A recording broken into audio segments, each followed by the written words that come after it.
Good morning and welcome to the December 4th, 2023 Public Safety and Justice Subcommittee meeting. I'd like to call the meeting to order. And our first order of business will be to go to the City Attorney, Jennifer Vega, to discuss public comment. Thank you, Madam Chair and committee members. During citizen comment, members of the public may address the subcommittee for up to 3 minutes on issues of interest or concern to them. The Arizona Open Meetings Law permits the subcommittee members to listen to the comments, but prohibits members from discussing or acting on the matters presented. Members of the public may speak for up to 2 minutes to comment on agenda items to be discussed. Comments must be related to the agenda item and the action being considered by the subcommittee. The City Council and staff cannot discuss or comment on matters related to pending investigations, claims, or litigation. Thank you. Thank you so much. And the next item is to have introduce our interpreter, and today we have Elsie Duarte. Thank you, Madam Chair. Hello, my name is Elsie Duarte. I will be servicing as Spanish interpreter for today's Public Safety and Justice Subcommittee session. I will now take a moment to introduce myself to our Spanish-speaking audience and review some guidelines. Buenos días, bienvenidos a la sesión de Subcomisión de la Seguridad Pública y Justicia. Mi nombre es Elsie Duarte y estaré sirviéndoles hoy como intérprete a nuestra audiencia de habla hispana. Deseamos pedirle antemano, si es que va a dar un comentario público, por favor hable despacio, con claridad y evite tener distracciones de fondo. Finalmente, pause después de cada una o dos oraciones para poder interpretar lo que esté diciendo de la manera más completa posible. Gracias. Thank you, Madam Chair. Thank you, Elsie. Do we have any members of the public to speak this morning? Madam Chair, we do not. Thank you so much. Do we have a motion to approve the minutes? Motion, second? Second. We have a motion and a second. All those in favor, please say aye. Aye. Any opposed? Hearing none, the motion passes unanimously. For item number 2, we will be getting an ABLE and ICAT less lethal training update from Assistant Chief Brian Chapman. If you'll please join us.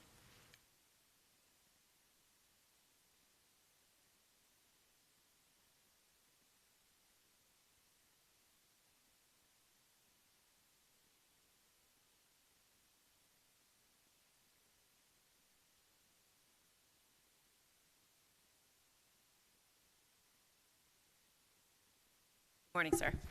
Madam Chair, members of the subcommittee, good morning. As mentioned, I'm going to give an update on a couple of the training programs in our advanced less lethal program that we currently have going on in the police department. First item I'm going to talk about is active bystandership for law enforcement. This is a national initiative based out of Georgetown law that focuses on preventing harm, transforming culture, and strengthening communities. If you recall, this subcommittee and the full council approved the ABLE program in December of 2021. It required community and city leadership support. The program is really focused on preventing misconduct, avoiding police mistakes, and promoting officer health and wellness. It's an evidence-based program out of Georgetown. It was originally called Ethical Policing is Courageous, but in the post-George Floyd area, the format and the curriculum was given an updated refresh through practitioners and academics from around the country. There are currently 285 agencies enrolled in this ABLE program. It covers 40 states, 153,000 officers are certified nationwide, and 130 million community members are served by ABLE agencies. It's an evidence-based program that empowers and educates officers based on decades of research and field studies. It's an intervention program that is not, although this one is specific to law enforcement, intervention programs have been initiated in other industries like the airline industry, medical industry, and the academic world as well. This authorizes and empowers law enforcement to intervene in another officer's action or improper conduct, regardless of rank. And it protects those who do make an intervention. We started Train the Trainers in March of 2022. ABLE classes began in June of 2022. We have currently 22 instructors that are ABLE instructors. They also are acting in that capacity as a collateral duty assignment. To date, we have trained nearly 1,600 employees, which is about half of the department. We have 11 classes scheduled before the end of the calendar year. Our goal is to train 200 to 300 a month. Training is tentatively scheduled to be completed in October of 2024. And after everybody is trained, there will be 2-hour refresher mandatory training every year going forward. With that, I'd like to transition into the next mandatory training that we have department-wide right now, which is ICAT training. It's Integrating Communications, Assessment, and Tactics. Again, this is a nationally recognized evidence-based training program developed by the Police Executive Research Forum. It is a combination of classroom and scenario-based training, employs a critical decision-making model which employs the primary tactics of time, distance, and cover in having successful outcomes in volatile incidents. We have trained 14 instructors, and we began the training in April of 2023. We started with our field training officers, and then we have moved on to precincts and staff. 473 employees trained in 2 classes scheduled before the end of the year. Notably, we have launched this training in partnership with the National Policing Institute. They are doing an academic research study on the Phoenix Police Department's deployment and implementation of this program. Due to the academic nature of their review, they have a structured rollout of this program. We're doing it based on precincts according to their schedule, which explains a little bit of the small number, but we anticipate that to pick up with additional instructors in the next calendar year. At the conclusion of their academic review, National Policing Institute will publish results of the study nationwide. With that, I would like to then transition to an update on our Advanced Less Lethal program. This pilot program was initiated in October of 2021, and we were utilizing 2 platforms, the pepper ball and the 40 millimeter projectile platform. This was presented to a collection of community group members prior to the pilot program, where we explained the reason for the rollout, explained the tools, had a training program associated with it, and then we went back to that group at the conclusion to notify them of how that pilot program went. At the conclusion of that, they recommended department-wide expansion, and thank you to this subcommittee and the whole council. They also authorized spending over the next 2 fiscal years to purchase 400 systems of each, so 400 pepper ball and 400 40 millimeter projectile platforms for the department. We have, over the last year in particular, had some struggles with getting those platforms based on some supply chain issues, but as soon as they come in, we provide training.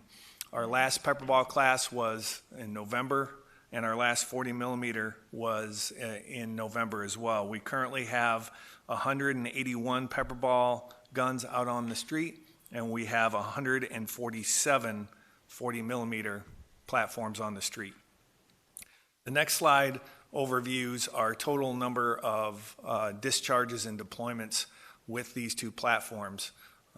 Deployments, these mean that we have officers who have exited their patrol vehicle and utilized one of these systems on a call for service, whether it was a fight or a call with potential violence in it.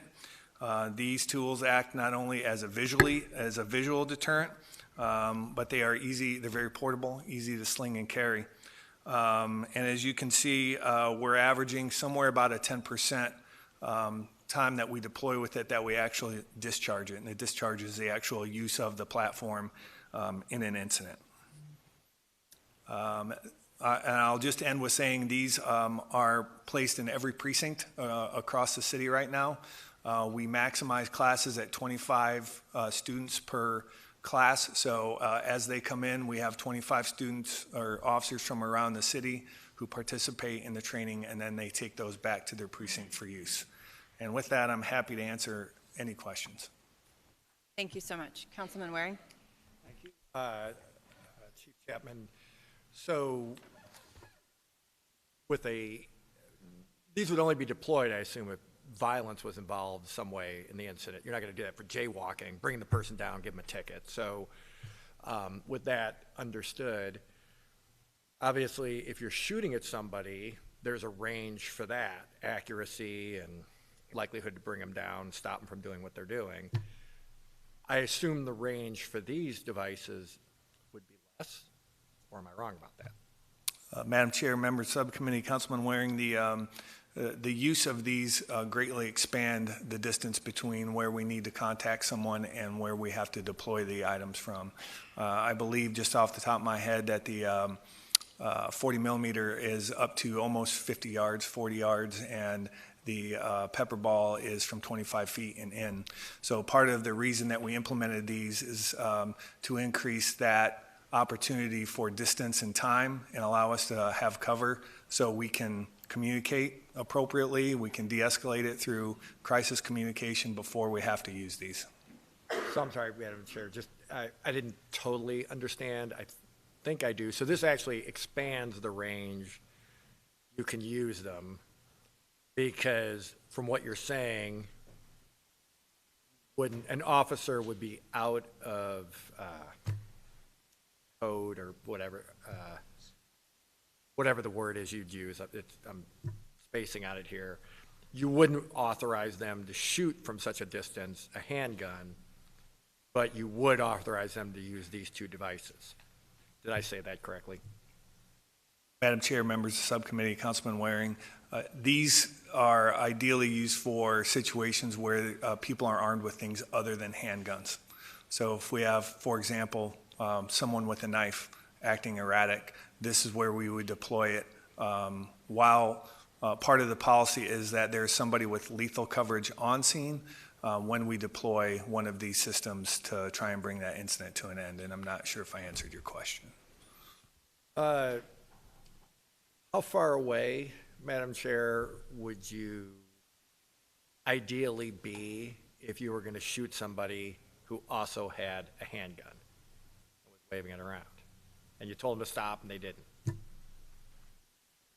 Madam Chair, members of the subcommittee, Councilman Waring, you just have to excuse me, but I'm going off memory. I'd say the overwhelming majority of our firearm discharges when we're involved in a shooting are less than 6 feet away.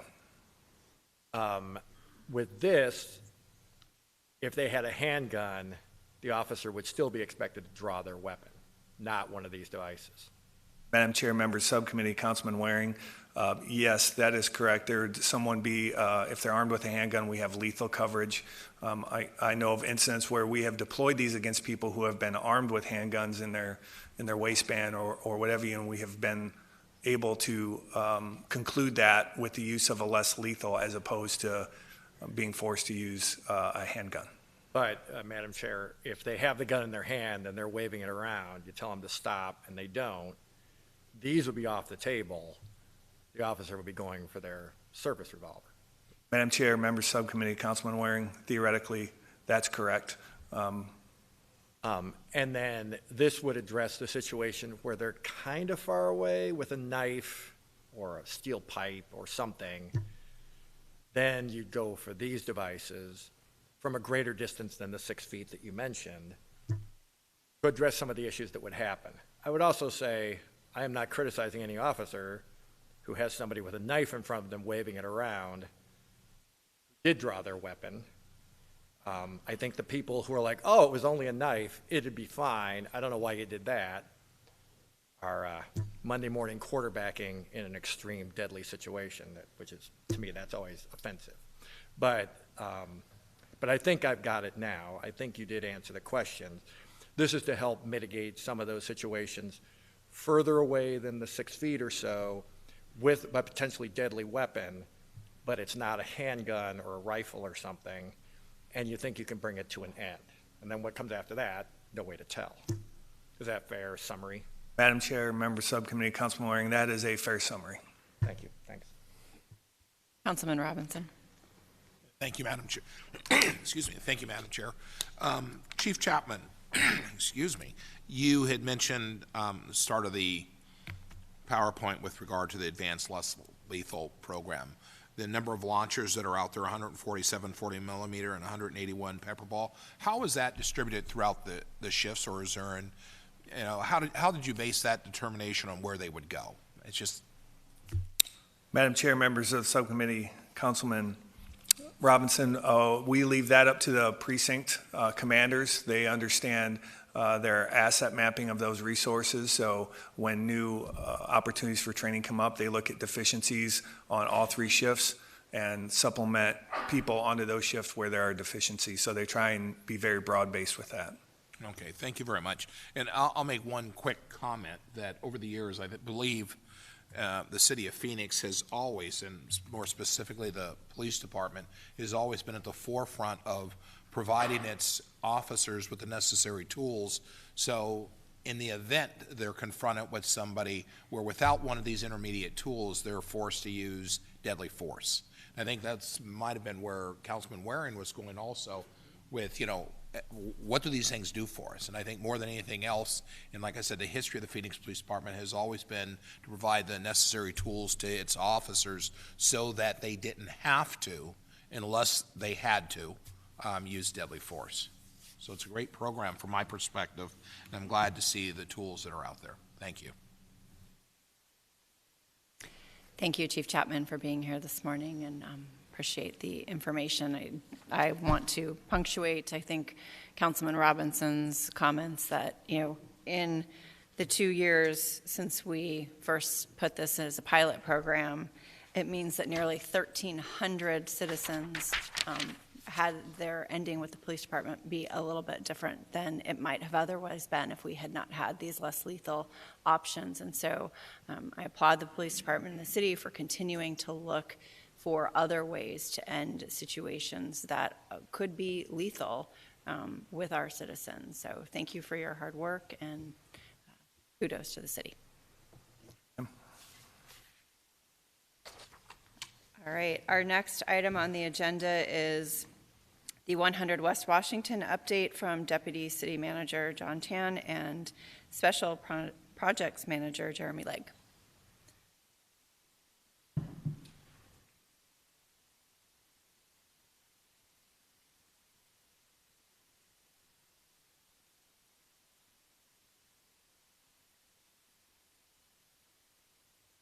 Good morning, Madam Chair and members of the subcommittee. We are pleased today to be able to provide you with a progress update on 100 West Washington project, the future headquarters facility for the Phoenix Police Department.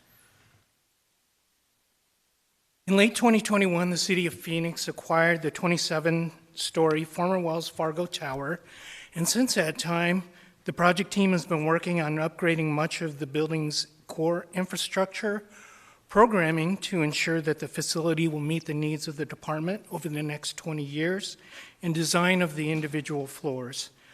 Last month, we completed a significant milestone for the project with the start of the first phase of construction of tenant improvements. Phase 1 will consist of a new state-of-the-art 911 call center, which will occupy the top 3 floors of the tower. At this time, I will hand it over to Jeremy to provide more detailed information on the project. Jeremy is our point person managing the project. He works closely with the city engineer's office, public works, and police departments, along with our project team, Arrington Watkins Architects, RLB Consulting, and Oakland Construction. Jeremy? Thank you, John. Good morning, Chair, members of the subcommittee. Appreciate your time this morning. As John indicated, wanted to provide an update on the progress of the work on the future Phoenix Police Headquarters facility. A couple of the things we're working on right now is making sure that the building is safe.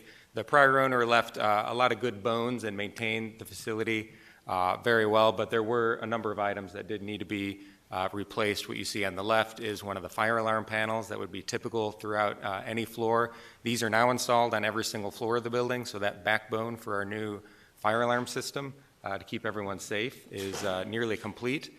And though some of the plumbing in the building is going to be able to reuse, as you can see with the photo on the right, this one didn't look like it was going to make it much longer. And so as such, we are deep in the process of replacing those items, so we don't have to worry about those issues as the building gets occupied.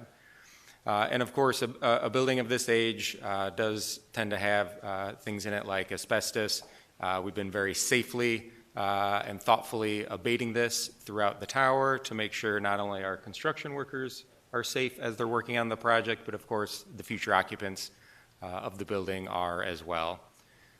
As John indicated, design is now complete on floors 2 and all the way up through 27 of the tower, so that's a great milestone.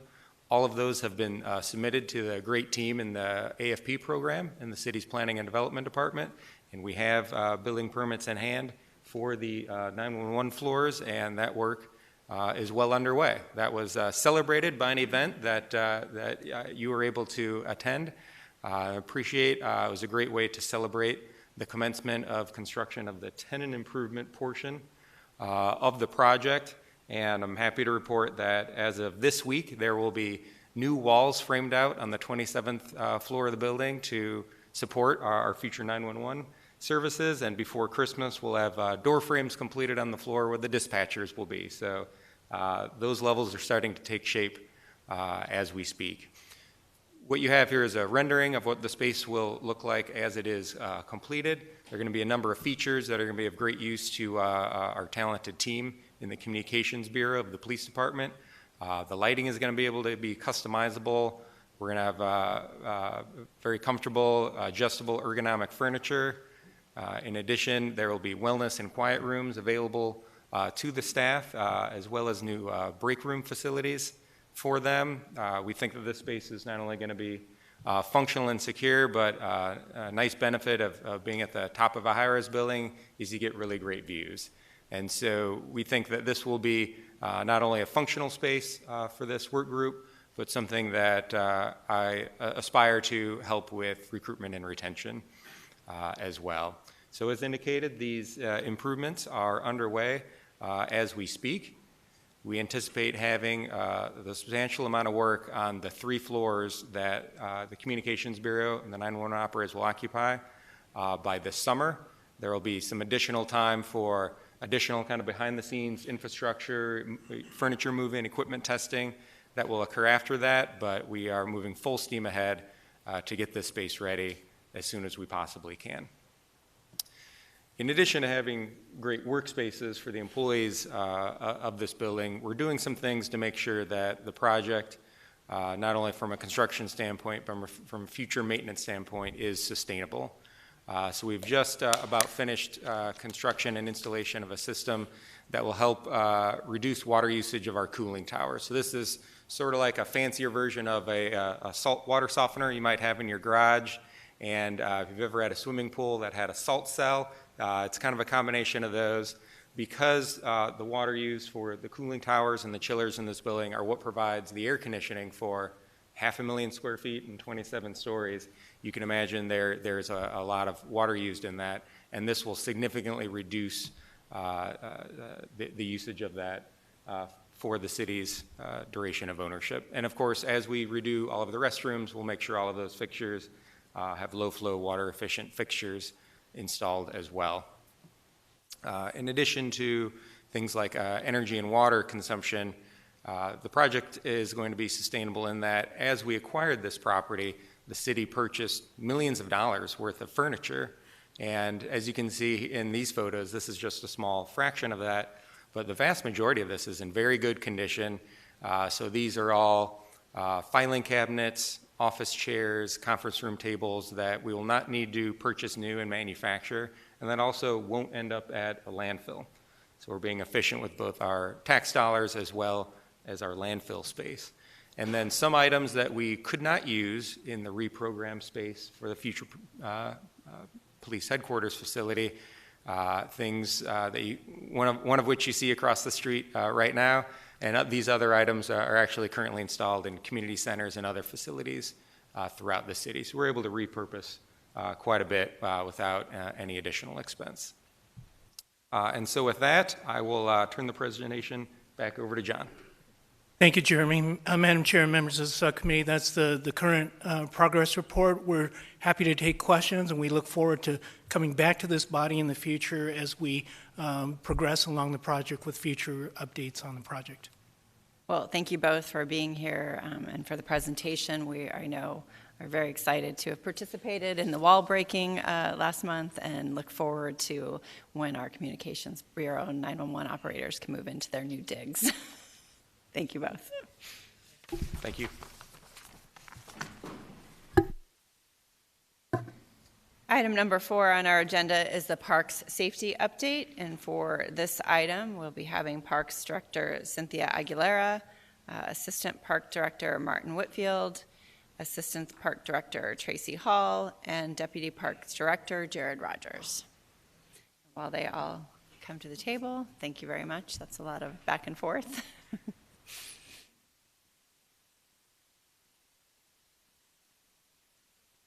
Good morning, Madam Chair, members of the subcommittee. Today we are here to provide you with an update on the Parks Department's efforts to enhance park safety. With me today are the individuals you just mentioned. I have Assistant Directors Marty Hall and, Marty Hall. I combined their names, Marty Whitfield and Tracy Hall, and Deputy Director Jared Rogers. We are fortunate, as you know, to have one of the largest municipally managed park systems in the country. And managing that system is no easy task. We have 186 flatland parks, 41,000 acres of mountain preserves, and over 200 miles of trails. In an effort to increase park safety, we specifically took some steps earlier this year to help with that. That includes the implementation of security services at 12 select park locations, and it also, with your support, includes the hiring of third shift park rangers. So today we're here to share with you information about our efforts within both of those areas. With that, I will turn it over to Marty Whitfield. All right, thank you, Cynthia. Good morning, Madam Chair, members of the subcommittee. Overnight security services started in February of this year. The 12 locations were selected based on the number of park ranger visits, number of code of conduct violations, and trespass notices. On your screen, you can see the 12 parks that were approved by the City Council. Zone 1 includes Cielito, El Oso, Cesar Chavez, and Maryville Parks. Zone 2 includes Pierce, Perry, and Los Olivos Parks, as well as Cholla Trail. And the final zone, Zone 3, includes Cortez, Washington, Paradise Valley, and Sunny Slope Parks. To give you an idea of what the security personnel do, they ride in pairs, roving between parks between the hours of 8 p.m. and 10 a.m., 7 days a week to address code of conduct violations. Most of our city parks are closed between the hours of 10 p.m. and 6 a.m. each night. And depending on the amount of time spent in each park, the security personnel are able to visit each park 3 to 4 times during a shift. While the security personnel conduct foot patrols in each park, they educate the people on our code of conduct, inspect our park amenities to ensure that they are safe, check restrooms and the gates. At the end of each shift, they submit daily reports on what happened during each park visit. They relay information to our Office of Homeless Solutions if necessary, contact our park rangers when needed, and also contact Phoenix Police for emergencies.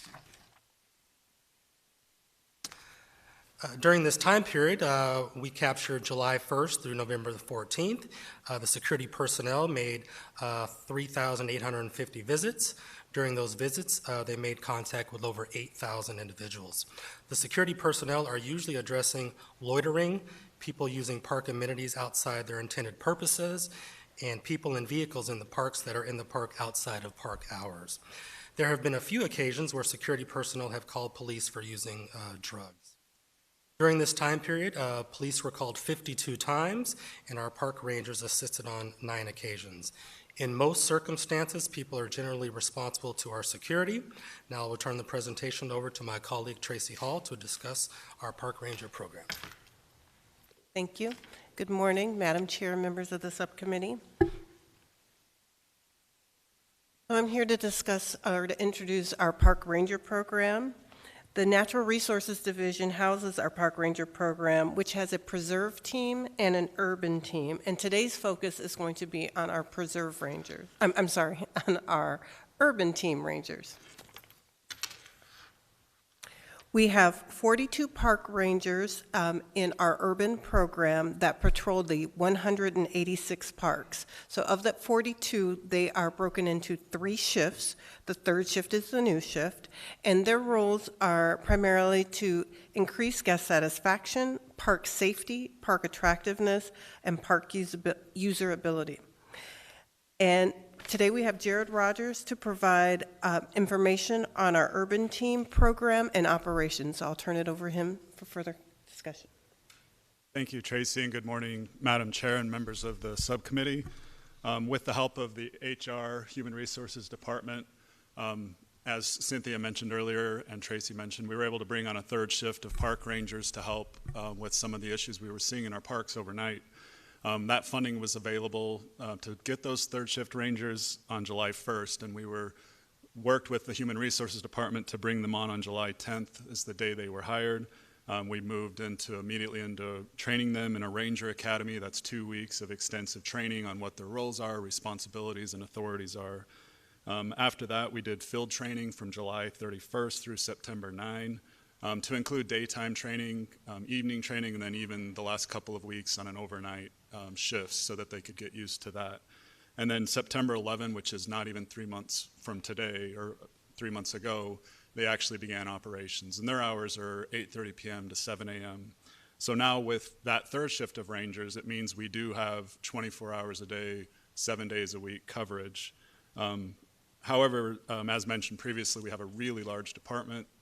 We have those rangers patrol all of those 186 parks scattered across this very large city. Oh, count right now. Oh, whatever they're doing. Okay. Okay. Yeah, thank you. Okay. So, and just remembering that we do cover the whole city, we support the entire urban park system, that 186 parks. Our rangers ride in twos for safety. So that means that on a general shift, anytime like right now, there would be 6 ranger twos that are on shift, and they're out there in teams of 2, so there's 3 teams out there patrolling our parks. That generally means that any time of the week we have that level of coverage. And what they're doing while they're out there is educating the public about park code of conduct and enforcing park code of conduct and city ordinances. They do lead with education, but when serious offenses take place and parks are being damaged or people's lives are being threatened, then they elevate beyond just educating and move into enforcement. Park rangers do have the ability to enforce the code of conduct and city code violations specifically within park boundaries. So that first box there, that's an important note. Sometimes we'll have neighbors that might be frustrated because people will be doing some sort of activity in the park. When our rangers show up, they'll just leave the park slightly. And the rangers have no authority at that point other than to contact police if warranted, but they don't have the ability to enforce violations just off park property. Those violations have to be observed by a ranger and have to occur on park property. They have somewhat limited enforcement abilities. They also can't detain. Our rangers don't have handcuffs. They can't order somebody to stay. They use a lot of good interpersonal people skills to encourage people to stay so that they can educate them and enforce as needed. Again, they lead with education, but if the situation warrants, they absolutely will lead with enforcement if there's a violation observed that could put somebody in danger or the park at risk.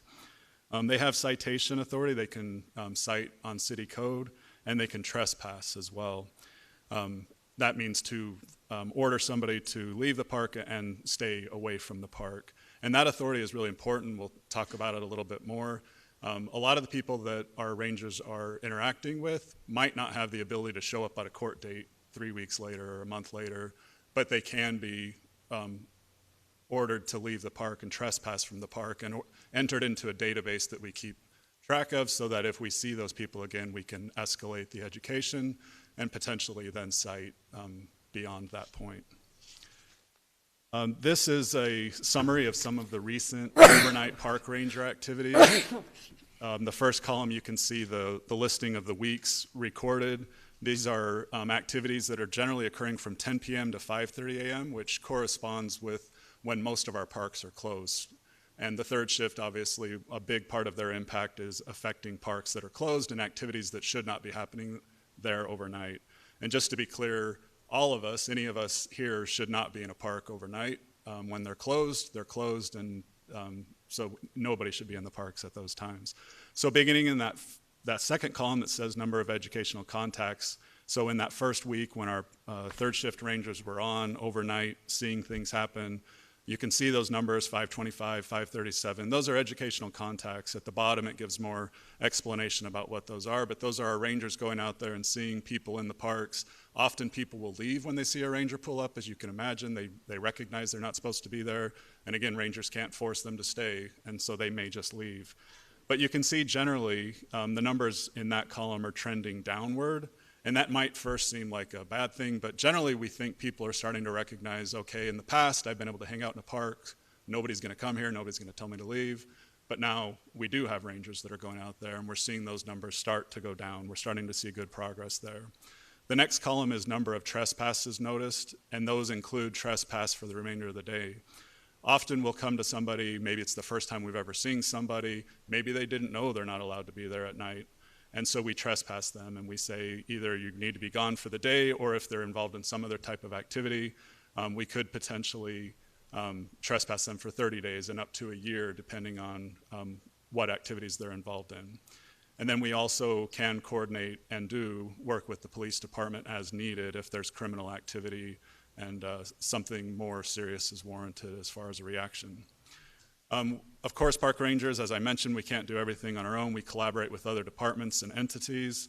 I'll start by talking about the fire department down at the bottom there. We work with fire a lot on safety issues. Often we come across people who seriously need health attention and might need some sort of first aid. We work with our fire department officials on that. Security personnel, that would be the private security firm that Marty talked about. We work with them, we review their reports so that when we come in, we know what they've seen overnight, and we're able to react to that and go to parks that might need attention because of the things observed the previous night. We work with the community bridges, CBI, to offer services to those who might be experiencing homelessness or might need a connection on something that can help them so that they don't need to be in a park when they shouldn't be. We also work a lot with the Office of Homeless Solutions for the same types of purposes, but also if somebody leaves unattended belongings, and we're talking about more than debris or trash, but maybe somebody left some important papers or something in the park, we work with the Office of Homeless Solutions to make sure that that property is collected and kept so that if somebody wants to retrieve it, they can. We also work with the police department. We've recently done it at several parks, but particularly I'll talk a little bit about Cortez Park. We've had 2 operations last week where we team up with the police department and the Office of Homeless Solutions to do targeted outreach, where we go out to the park to make sure that the Office of Homeless Solutions goes in and makes sure that those who need services are offered services, and the police department are there to help cite for whatever violations are occurring, and also potentially to look and see if people have warrants out, which happens frequently. Then also listed on here is SRP security. I'll go to the next slide to help explain that a little bit better. So Cortez Park, this is a photo in the top right. On the right, generally where you see grass, that's Cortez Park property. Again, our park rangers can only operate in park property. And so often, if you have a smartphone, you can open up the county assessor site and see exactly where the property line is. And people do that. They know where our park rangers can enforce and where they can't. So they might, when we come out to do an event or do an outreach, we might approach them on park property, and they know that if they go across the property line, that they're going to be okay. However, if we can coordinate with the security company that the Salt River Project, on the left there, so left of the power lines generally, is the canal property. It's Salt River Project property. So if they go over there and the security company's already there for because they also are not allowed to do a lot of these same activities on canal property. So we're able to coordinate with them and make sure that we're making sure that property is protected as well. So these collaborative efforts, we go out there, we enforce the code of conduct, we issue citations at these events, we trespass people from the parks. The Office of Homeless Solutions, again, they're there to help make sure that They're offering services to anybody who might need them, and we're also removing unattended belongings. The police department provides additional support as needed, and again, the security personnel is also there patrolling nightly.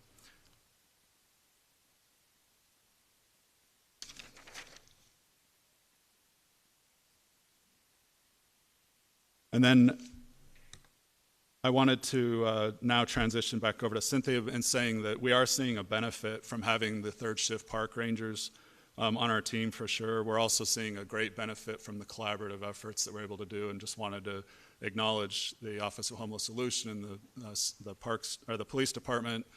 And with that, I'll turn it back over to Cynthia. Sure, thank you so much. In terms of next steps, there's a lot of different things that we're doing. Specifically, as it relates to park rangers and security, we're going to continue to monitor the impact of those services overnight. As Jared mentioned, we're approaching the 3-month mark, approaching 90 days of having both. So it's been valuable time for us to also realize what's going on in the parks after hours for the first time this year, and to have 2 different entities that can help kind of work together to tackle those challenges that we're experiencing. We're also looking at working with the vendor to determine if there's a more flexible model. So right now, as you saw earlier in the presentation, there are zones, and those 4 parks in each zones had been pre-identified based on council direction and approval previously late in 2022.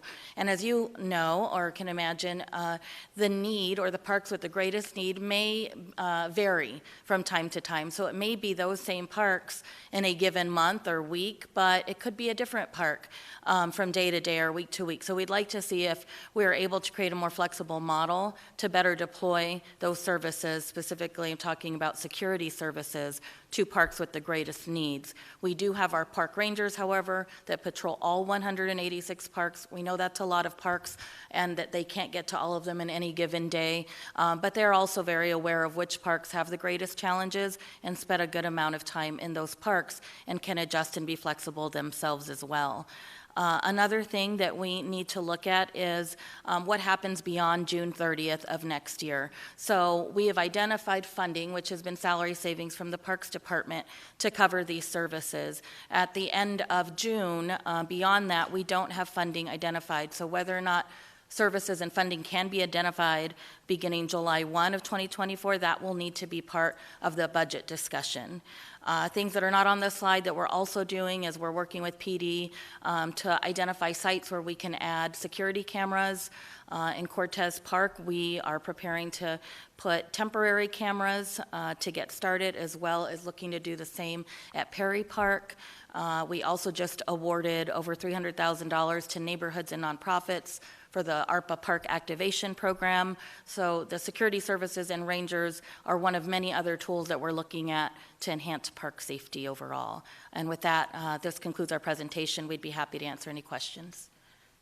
Thank you, Cynthia. Councilman Waring? Thank you. This is an excellent program. It's going to make, Cynthia, what do you think the value of our parks and all the equipment and the lighting and everything in those parks? I mean, this is a big business. It's not just a small city enterprise. Correct. And Madam Chair, Councilman Waring, I'm assuming you mean the value of having them protecting the No, assets? I mean, like, what's the value of the land, the equipment? I mean, it's got to be hundreds of millions. Sure, of our assets, of our park property. So there's no point in spending hundreds of millions of dollars on assets that people aren't going to want to use. We've had 3 incidences here just in the last few days. You've had shots fired at a soccer game in a city park. You've had a stabbing in a city park. And a man was found dead with a bullet in him at a city park. If people go out for their morning jog or take their kids to play in a playground and there's a dead body laying there, they're not going to want to come back. So you've wasted, some of them will, I guess, but I guess it depends on what they're used to. I frankly probably wouldn't. So when you're looking at investment as much as we've made, you got to maximize that investment, and that's not going to happen if people are terrified to go to the park, which, I'm sorry, finding something with a bullet hole or hearing a shots fired when you're out at a Sunday afternoon or whatever it was at a park, or seeing a stabbing happening in front of you potentially, you're not going to want to go back. If that was a restaurant, you wouldn't go back. We've had the same issue with the libraries, same thing, tons of city investment. I personally witnessed just insane things at the city libraries, and we upped the security guards, and the behavior coming out of COVID is much better. I mean, it was not a family-friendly environment at many of our city libraries, and that's not acceptable. So this is in the same ballpark, so I'm glad we've got these programs, and we should be upping these programs dramatically. I think we're only doing it in one park in District 2, but we've certainly had incidences, I don't know about every city park in District 2, but we've certainly had incidences at others besides Paradise Valley. That's the one where you already have the security guards. I agree with Mr. Rogers' contention that the number of contacts and trespasses and so forth are dropping, because the folks who are hanging out in the parks at night are now aware that they're not just going to be doing whatever they want all night long with no eyes on. That was the same problem we had over here on Jefferson. We just let it get out of control. Nobody did anything about it. They could do whatever they wanted down there all day and all night. And once that happens, it just gets embedded into the area.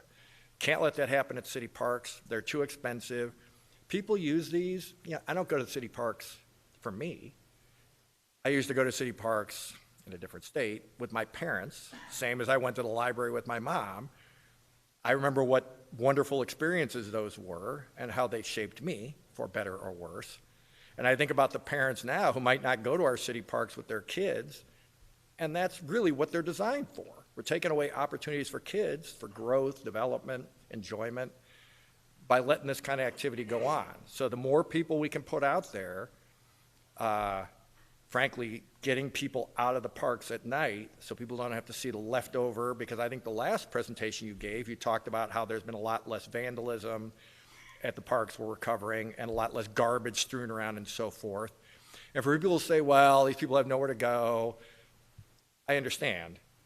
But what I don't understand is you can't chase away people from wonderful memory-building experiences. And you also, to Mr. Rogers' point, the people who I've encountered this same phenomenon.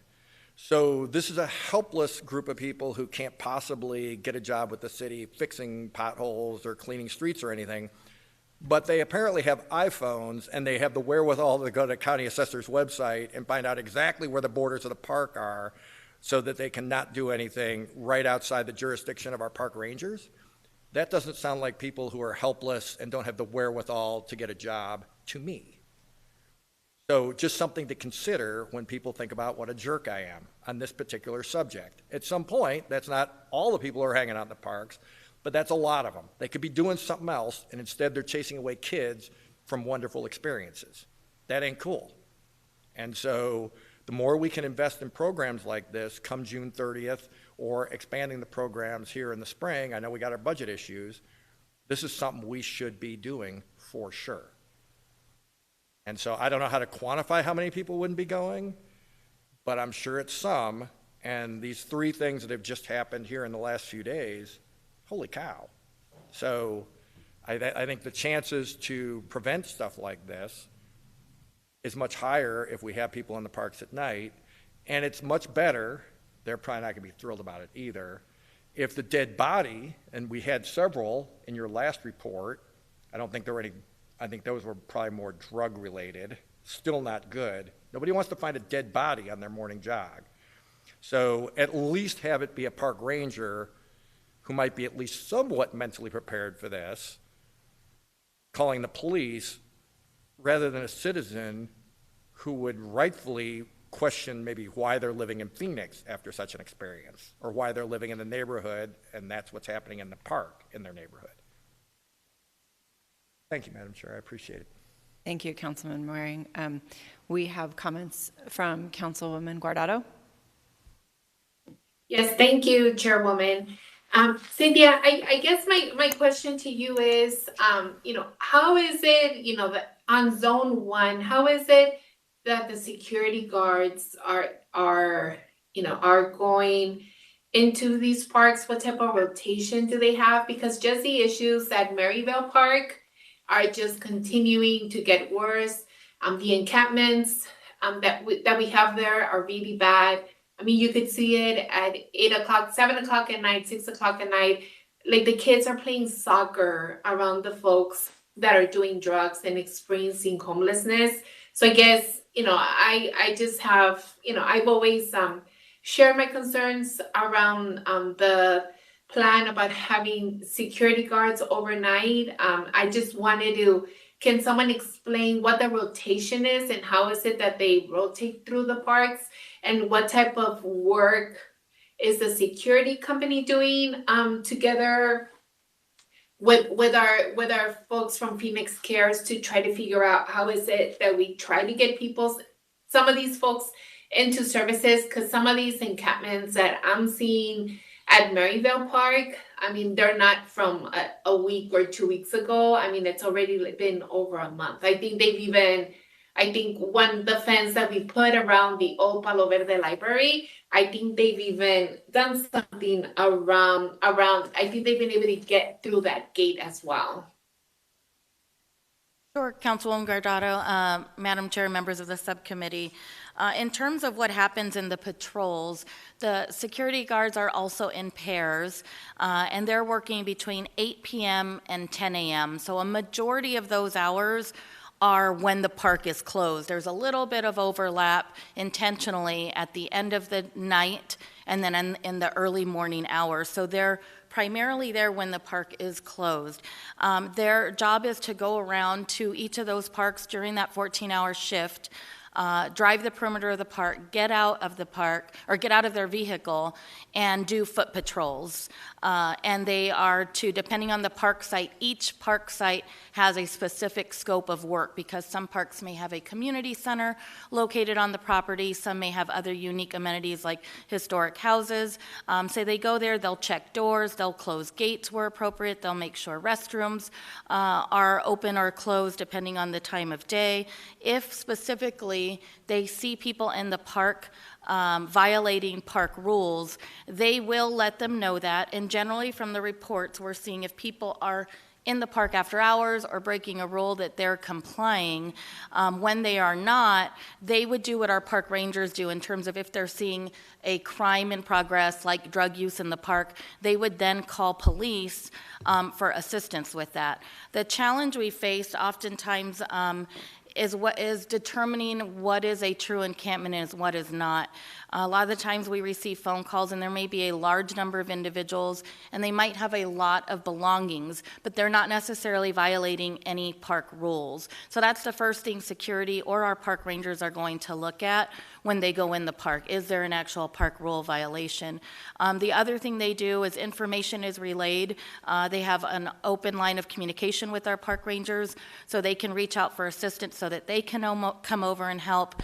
And then at that point, the situation would also be assessed to see if we need to do some targeted outreach with the Office of Homeless Solutions.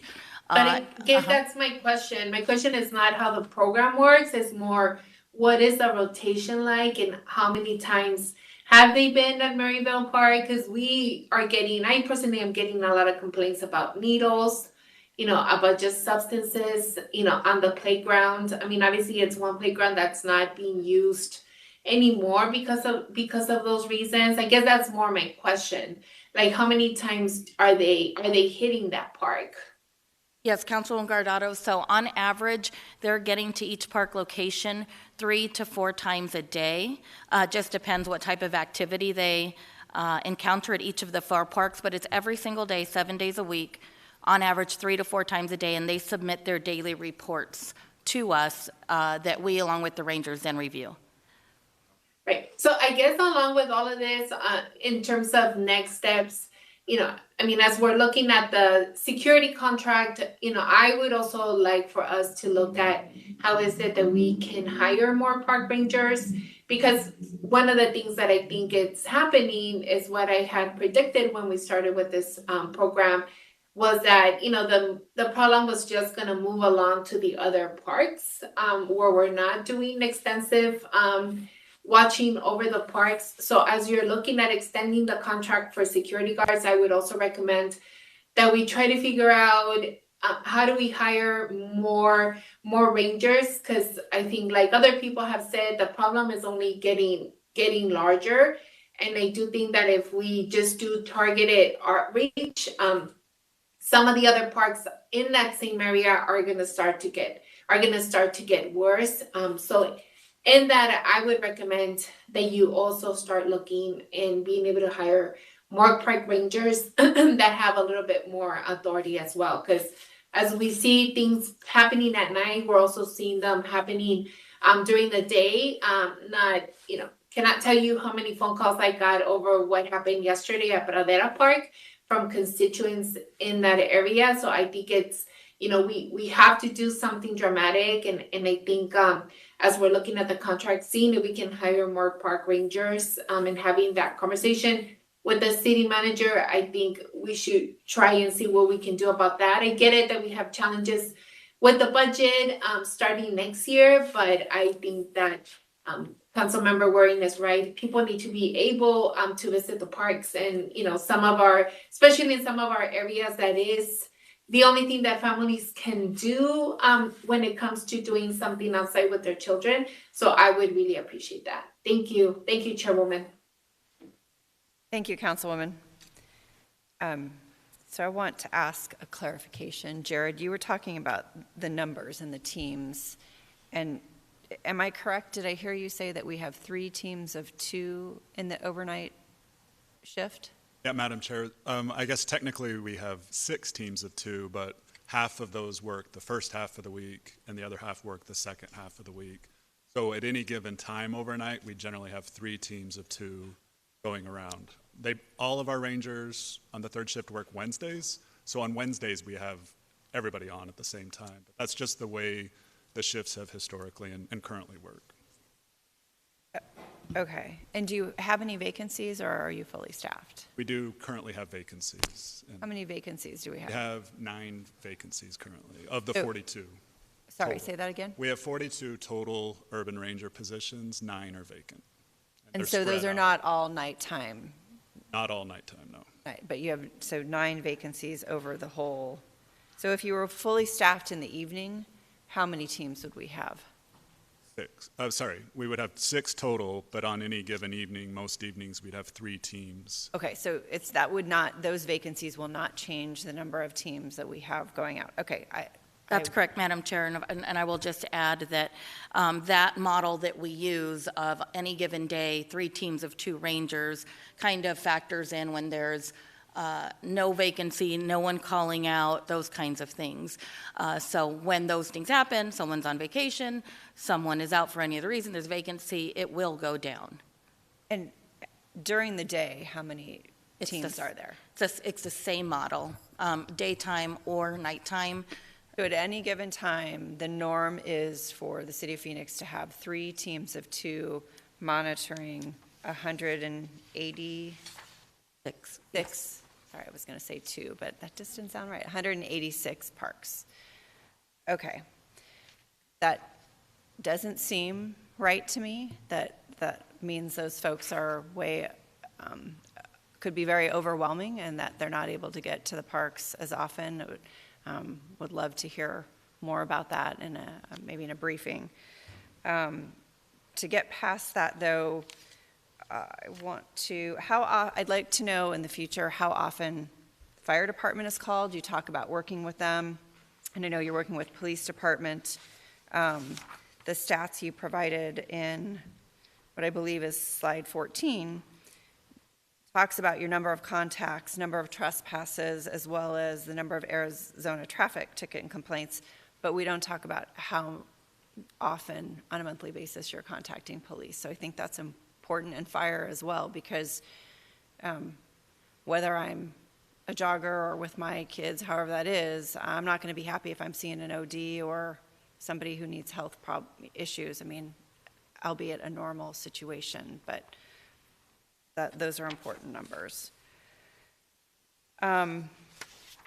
Related to the police and what park rangers are able to do, because park rangers are able to enforce on our park boundaries, not outside of the park boundaries. And they're able to trespass for up to a year, correct? Does the police department have the authority to trespass individuals within the parks without park rangers being present? Madam Chair, members of the council, or members of the subcommittee, excuse me, yes, the police department does have that authority. And for how long can they trespass someone out of the park? Madam Chair, I'd have to ask a member of our police department to come up and speak to that specific time frame. There's someone who could join us. Thank you. Chief Sullivan is on his way.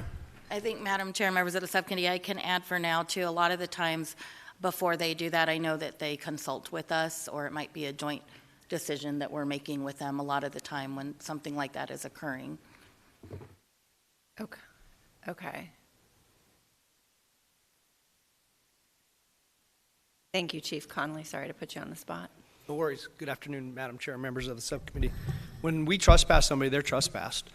And so that trespass is in effect as long as they've been trespassed from that property. So when we work collaboratively with that park ranger and they are given that trespass warning, you have to be able to give that person the time to leave.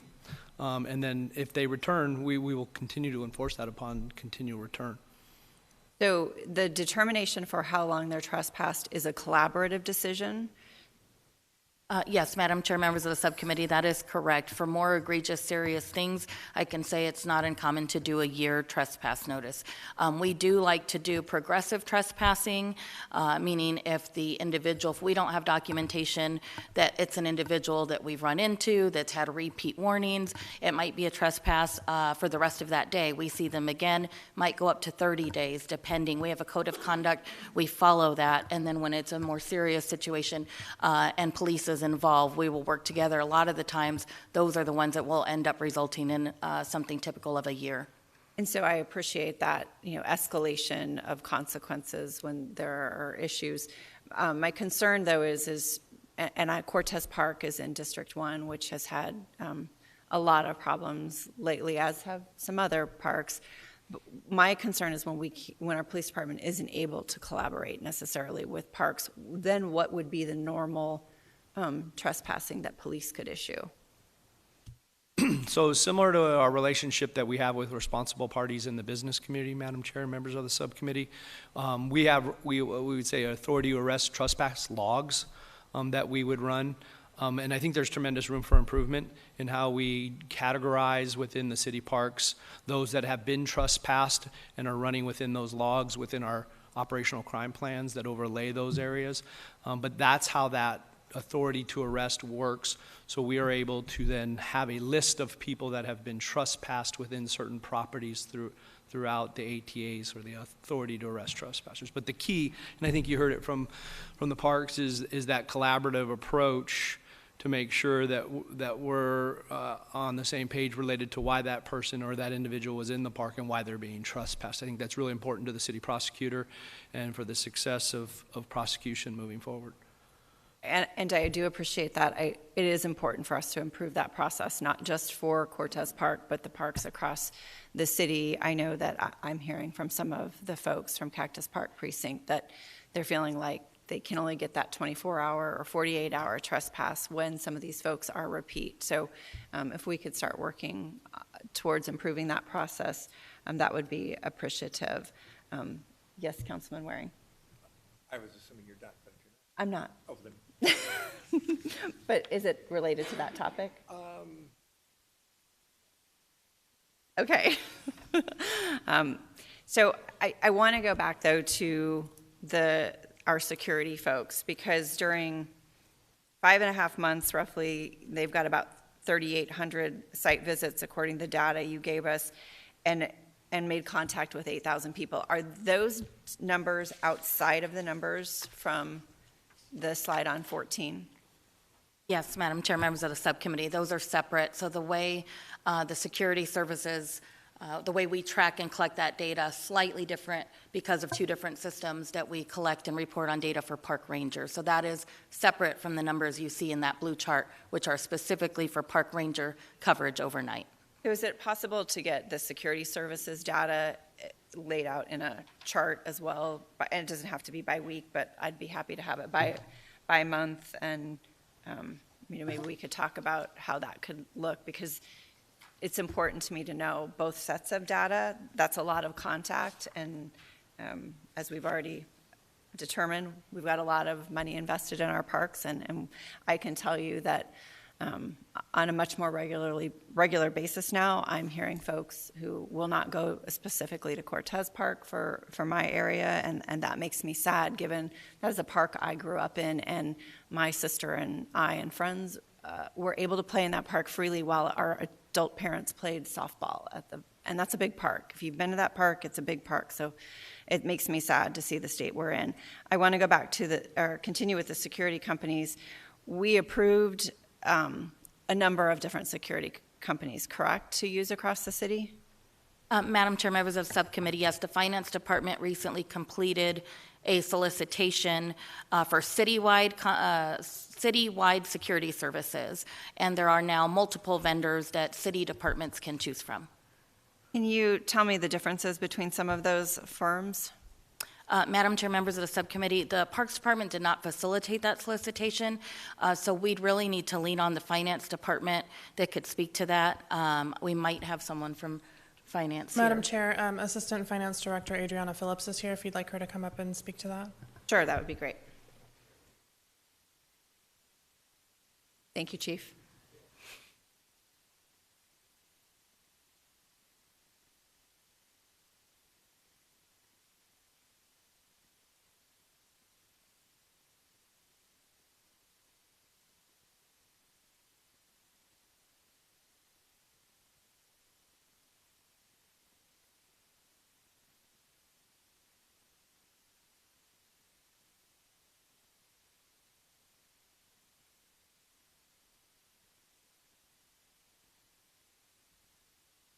Good morning, Chair Ryan and members of the subcommittee. I'm happy to answer any procurement-related questions for the solicitation.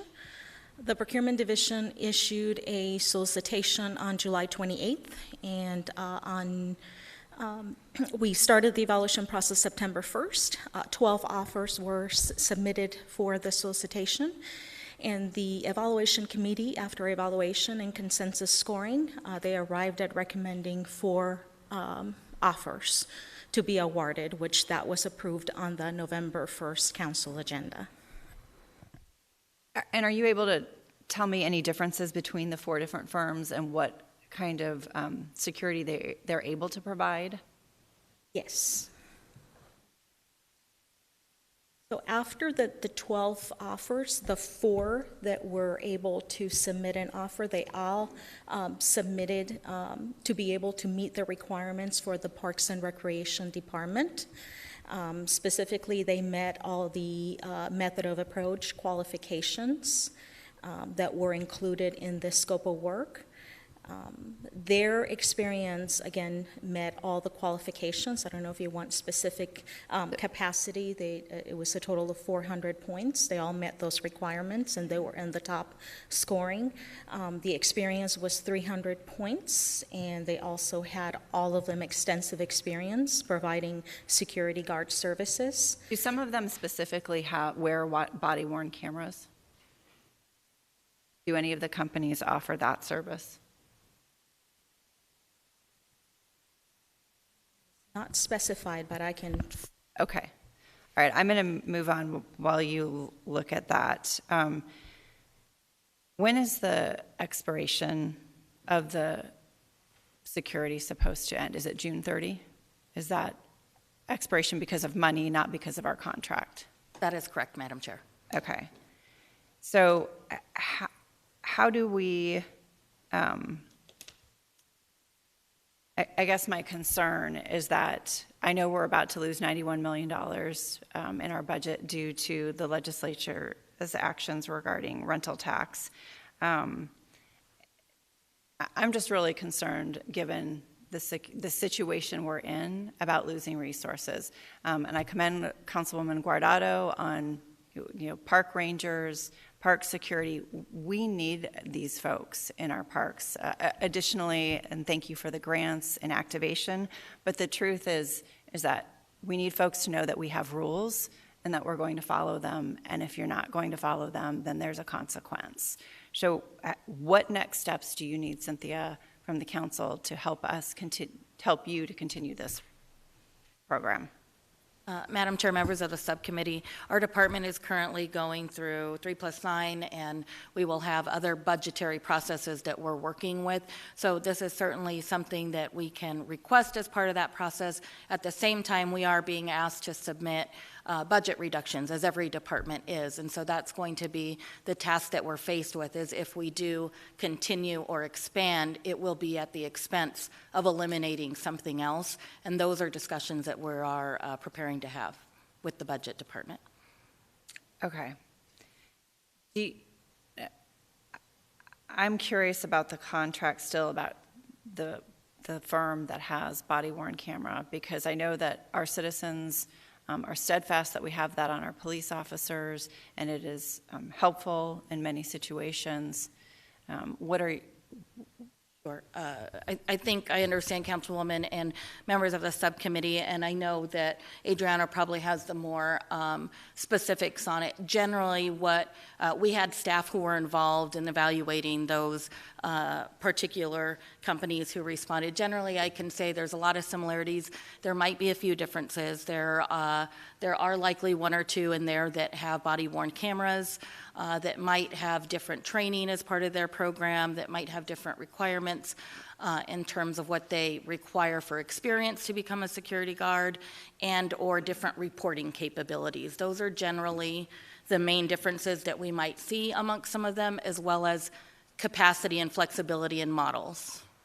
Okay. If we wanted to switch to one of those companies, how long would that take, and what would be the process necessary to do that? Sure, Madam Chair, members of the subcommittee, we'd have to work with the finance department. We'd evaluate. We could look at those companies and look at things like pricing, experience, take a deeper dive now that that's been solidified, to come up with a recommendation if we feel like the current provider is sufficient, or if there are others out there that we feel like could provide enhanced services in some way. Okay, I would appreciate that very much, Cynthia. And Adrian, I appreciate you coming down. I'm going to ask you to switch seats again with Chief Conley, because I have a couple more follow-ups for him. I'm so sorry, Chief.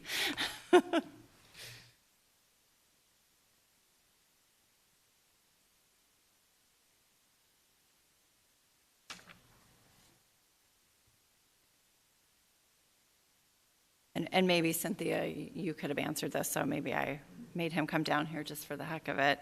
I just want to verify that a park ranger does not need to be present to authorize a trespassing of somebody out of the park. So, Madam Chair, and I think this is important to understand on where we act on that behalf of that responsible party for that particular property. And like I alluded to, whether this is a private business or the responsibility of the Parks Department in one of our city properties, that RP, and you heard the delineation on the duration of the trespass, gives us that authority to do that. But to answer your question, once we know that person has been trespassed from that park, we are then acting under the guise of being able to continue to trespass them, if that answered your question. And we do have the authority to make that arrest. I understand what you're saying, though, about once somebody has been trespassed. So what I want to clarify, though, because if I own, Ann's Dress Shop, and I have authority to arrest, you still are authority to trespass, and I call the police, you still need me to say, I want you to trespass this person. Right. Is that what happens with the Parks Department? Yes. Okay. I want to know how we change that. It seems absolutely ludicrous to me that the City of Phoenix parks they're our property, and they belong to the City of Phoenix, and that the Phoenix Police Department cannot trespass somebody for a violation of the Code of Conduct or whatever a park ranger might trespass them. It just does not make sense to me. And I don't, if there is some legal reason, I would love to understand that. Madam Chair, too, if I can clarify, we need to be very thoughtful in the delineation between the Code of Conduct and some of the rules, and then the ARS and that trespass. And so I think that's an important direction for our officers as we move forward with the ARS and the trespass, and how we're working through that. So I think we can tighten that up and work together to move forward with that. Okay, so does the airport, do folks at the airport have to provide you, if there's something going on at the airport and the police department has somebody who needs to be trespassed, does the airport have to give you the authority to trespass them? Not necessarily, but there is a collaborative that goes on with the airport. I think there are times when there is autonomy for those officers to make that discretion under the preconditions that they've established with the department. Okay, I would like us to look into how do we do that for the park. We've just reached, I know that our officers, we're short on officers and they're stretched thin. However, if they're and same with the park rangers, I'm sure I should have known that we only had 3 teams of 2 people to cover our parks every day, but I'm a little mind blown today. So we need everybody to be able to help and be cooperative. And so I want to remove those barriers that would keep our police department from keeping our parks safe without it working like true private property. So, and Madam Chair, members of the subcommittee, if I may just make a quick comment. My understanding is that the authority that Chief Connolly is speaking of comes from the Parks Director, and the way that that's been utilized up to this point has been on a case-by-case basis. I believe we could look at more of a blanket authority for the Parks Director to provide to the police department. And so we will look into that and work with our law department and both departments in order to bring that back to you. Very much appreciate that. Thank you so much. Councilman Waring. Thank you. I didn't realize all that, and ludicrous is the exact right word for it. And there's not going to be a good reason why police, if you got somebody at the park who's not supposed to be there, can't move them out of the park. So I don't know what reason there's going to be for how we've been doing things in the past, but there's not going to be a good one, to my mind. Once you've been trespassed by police or the park rangers or so forth, is there a list that is given to the security contractors and or the park rangers so that they know the next time someone pops up? Because I suspect what's happening is people are moving out of the parks that are being patrolled or patrolled more heavily, or however you want to look at it. They're moving to other parks further north or west or whatever. So, that person might be unknown to a park ranger who works a different part of the city, but is going to be, I've made this point before, I've called in the same people, probably the record is probably 15 times, that I see out in medians, out in traffic, panhandling where you're not supposed to. If I'm recognizing in this big city individuals over and over again, I'm sure police and park rangers are used to saying the same people. But if those people are moving from a different part of the city, then you may not recognize, unless you have a list, hey, this person's been an issue somewhere else. So do those lists exist? Do they have them? Sorry.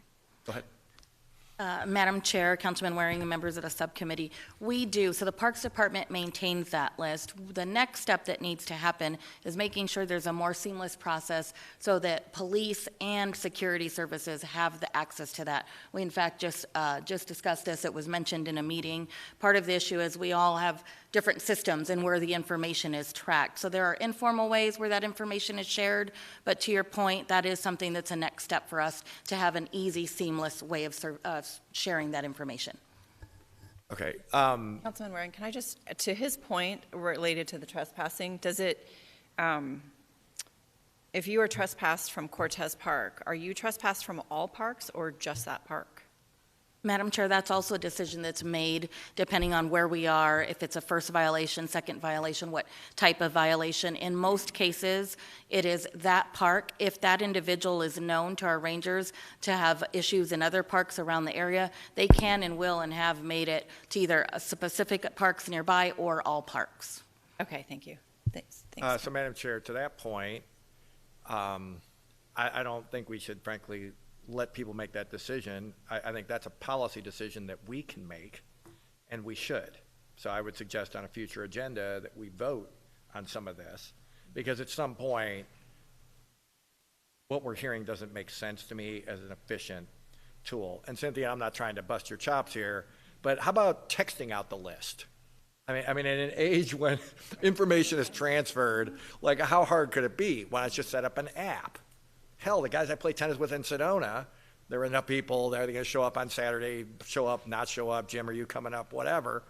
They set up an app. And if those old codgers can do it, I can't believe we can't. All you got to do is like fill in, yeah, I'm going to be there on this Saturday, whatever. It's not like this is some sort of rocket science. So please don't hire a firm, do an RFP. Just, everybody got a cell phone? Here's the list. Oh, we added 3 more names last night. It shouldn't be any harder than that. And I don't want to hear that there's some sort of reason it can't be done. That's just silly. Cynthia, if you're a tennis pro and you're caught teaching a lesson for pay at one of our tennis courts, what's the penalty for that? Councilman Waring, that would be a warning for a situation like that. Then we would likely escalate to a trespass before we did any kind of, I don't know that we'd get to a citation, but we could get to a citation. It's not typical, so it would be more along the lines of warnings and trespass notices. Right, but so let's say somebody keeps doing it. I mean, that's our whole thing here, right? That there aren't an unlimited number of people who want to go in the parks at night. There are a few thousand, maybe, who want to go to our parks at night. So it's the same people over and over, adding a few or subtracting a few as people move in and out of the city, move to Tempe, whatever. But let's say you get caught a 3rd time then. You're teaching lessons at the park. What's the fine? Councilman Waring, I will ask Jared if he knows the fine. I don't think we are actually aware of the fine. I don't know if that comes from the court or who decides that, or if it carries a fine, Jared. Yeah, Madam Chair and Councilman Waring, that's not a situation in my time that we've actually come across. I don't have that answer at my fingertips where we've actually been able to witness and observe it. And that's something that is important to note in a situation like that, is our rangers actually have to observe it. It being reported and somebody saying it happened is different than our rangers seeing it. So if you imagine those 3 teams going around patrolling the city, they have to be there and watch that tennis pro exchange that money and then enforce it. So, Madam Chair, I'm not making up this example. The idea that those 3 teams are going to catch people doing it, that might be unreasonable to expect. But if you did, we had discussed this before, it was a pretty hefty fine. I think we'd take them to court. The whole reason we wouldn't want people doing what I just described is because then it ties up the court for other people who want to use it. So I go out there and play, but you're teaching 5 lessons, so you're out there all day. I don't get to use the facility. It's really no different than what I talked about earlier, the same thing in a less dramatic fashion. If you find a dead body and you don't want to use the park anymore, you're basically being chased away from our park. And that's not, now you got to go pay for some indoor play place for your kids or whatever. It's the same principle. So I don't think we're going to treatment our way out of this. Tempe is bringing back park rangers, is my understanding. They didn't for a while, probably with the same misguided thinking that had Portland decriminalizing drugs. And now they're surprised that didn't work. Just shake your head. I mean, what am I supposed to say to that? So Tempe, I'm going to hazard a guess that they got complaints, just like we're getting here, and so they brought back the park rangers, which they didn't have for, I think, a decade. There are news reports, relatively recent phenomenon. There have also been reports that they're trying to drive their homeless population to us. That's something I made up. That's either something the paper either made up or has some factual basis behind it, but regardless, they printed it. So at some point, you should be as aggressive as possible with what you're seeing in these parks. Lists, we asked you once nicely, we're not asking again. You're out. I think there are a lot of citizens who are kind of surprised that the 1.6 million Phoenicians are kind of revolving around the sun, the 6,902 who are unsheltered. Because while I'm sympathetic, that doesn't mean you get to wreck the facilities that we're spending hundreds of millions of dollars on and that citizens now don't feel that they can use. That sounds dramatic. There wasn't just the one dead body that happened in the last few days. There's another one that I guess is on the border of state trust land and our parks. So we're not sure if that's the dead body in a park or a dead body in state trust land, but it's close enough that it's a debatable point. The last time you were here, I can't remember if it was 3 or 5 dead bodies had been discovered by our paid park rangers, and that was just over, like, I think 3 months. I can't remember when that last report was, but I just identified one dead body for sure that's in one of our parks, and that there's a second that was on the border. How many dead bodies in parks have there been since the last report we had? Councilman Waring, Madam Chair, I don't have that number. We can certainly get you that data, but they're obviously the ones that you listed. There have been some others that may not have been directly related to crime, but to your point, may have been more medically related, drug related, and other situations. So we can get you that data. I just don't have it today. At some point, I can't think of anything that's going to chase a parent and their kids away from a park than finding a dead body. I guess maybe egregious drug-addled behavior. Done. The public is speaking on this subject. I've said many times at both these meetings, at regular council meetings, and to any reporter who had listened, someday a judge was going to wake up and make us address the situation on Jefferson. And you know what? Finally one did. And we did address it. We can address this too. Now, to Ann's point about we only got the 3 teams, you guys have talked about the vacancies with the contractors. We're having a hard time hiring police officers, so it's not surprising. I think the light rail situation, we're going to hear the same thing. You can't make people do these jobs. But to the extent that we're able to bump up the pay or get more people involved, this is a meritorious use of city funds because it's just out of hand.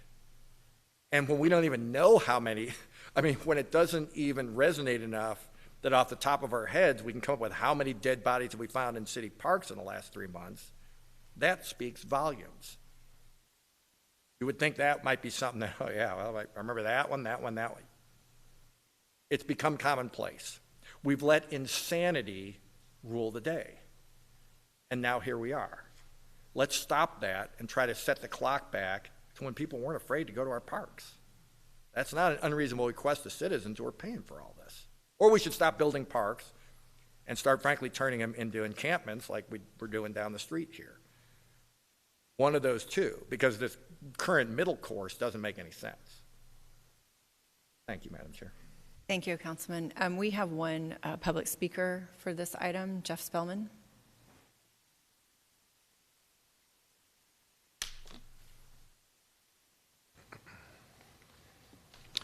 Good morning, Madam Chair, members of the council. I'm Jeff Spellman with the Violence Impact Project Coalition. We represent neighborhood groups over along the 27th Avenue corridor from Dunlap down to Indian School Road. In reference to this item, I really appreciate the vibrant conversation that our council members are having about our parks and the security in those parks. It's very important to me. It's very important to our neighbors. So one, I want to thank the council for adding the overnight ranger program to the urban ranger program. I think that has already begun to help the situation a lot. I do appreciate the policy that the Parks Department follows in educating people first, but honestly, I think there's too many warnings and too many trespass notices being issued for inexcusable violations in the park. There's code of conduct violations, there's park rules, there's city ordinances that really could be enforced through enforcement, namely issuing citations.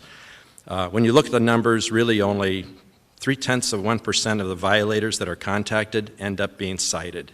And I think this has led to the problems getting out of hand at parks like Cortez. My main concern today, though, is that there is no mechanism to communicate with rangers by the public outside of Monday through Friday, 8 to 5. The real problems don't happen Monday through Friday, 8 to 5. I've brought this up. Other neighborhood leaders have brought this up since years ago. We started talking about updating the code of conduct when it was first discovered. There's been nothing put in place. There needs to be something to improve that process for us to communicate with the park rangers. There are 186 parks. We don't have problems in all of those parks. There's a handful of parks that have real problems, And there's no mechanism for the public to communicate with rangers nights and weekends when they're seeing those problems. I think we need to address that. When we look at trying to improve efficiencies, that's the way we're going to do it, is having eyes and ears out there and some mechanism to communicate with the rangers on problems we see in the parks. Thank you. Thank you for your comments, sir. Right. We are going to, if it's okay with the committee, we still have 2 items. One was update regarding homelessness in other cities. I'd like to push that out to another agenda so we could go to light rail. That'd be okay? Okay. So we will hear about homelessness in a future agenda. Thank you all for your presentation and for answering all the questions. We will now hear about light rail safety. Assistant Chief Sean Kennedy, Valley Metro CEO Jessica Mefford Miller, thank you for your patience, all of you. Transit Director Jesus Sapien and Light Rail Administrator Marcus Coleman.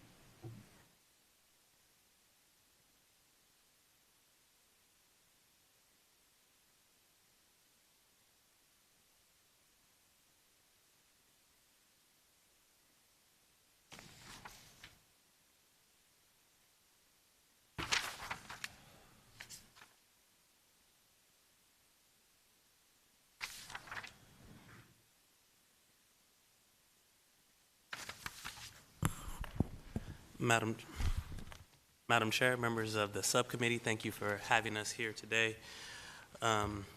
Today we're here to provide an update on the item of light rail security. This is a follow-up from the September meeting and the information report that was provided last month or in October. Today we have Jesus Sapien, Public Transit Director, Jessica Mefford Miller, Valley Metro CEO, and Assistant Chief Sean Kennedy, who will start us off doing the presentation. Good morning, Madam Chair, members of the subcommittee. The transit unit, in partnership with Valley Metro and Allied Security, continue to build upon the momentum of our initial light rail security plan. At the conclusion of the plan, our goal is to continue our enforcement efforts a minimum of once per week. Outside the week of the World Series, the transit unit has conducted direct enforcement efforts on the light rail at least 3 days per week. Through the contacts by Allied Security for fare violations and code of conduct violations, 474 subjects have been trespassed from the light rail, which has resulted in 223 arrests, with a majority of those arrests due to subjects with outstanding warrants.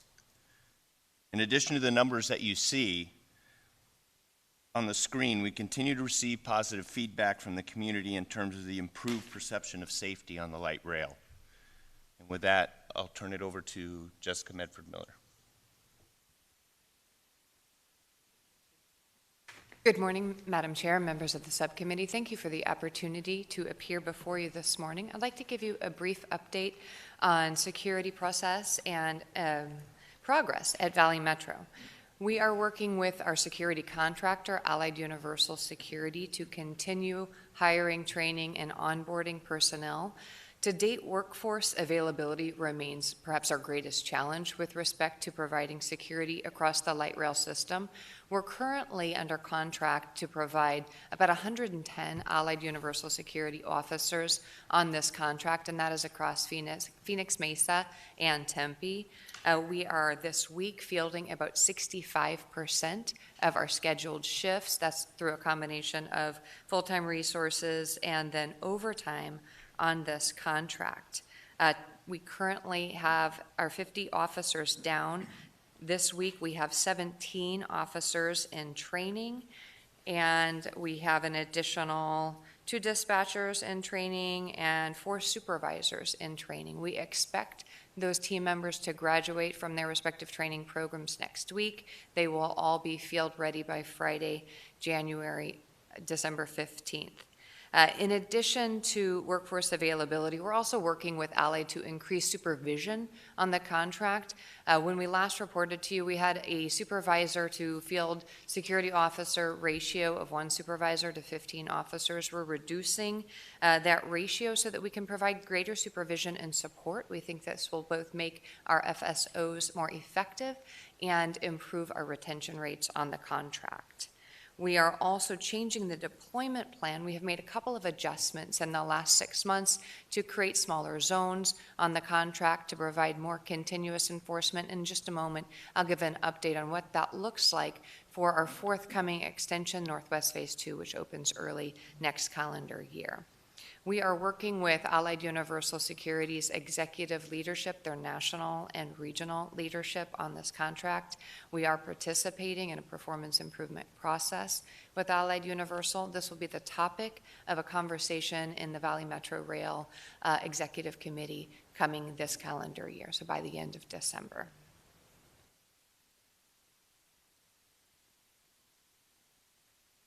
We have also made some, and you know what, I'll go back one slide, give you an update on our Northwest Phase 2. So on the new extension, we are scheduled to have 3 additional field security officers at Metro Center Station. That will be the new terminal station from 7 a.m. to 7 p.m.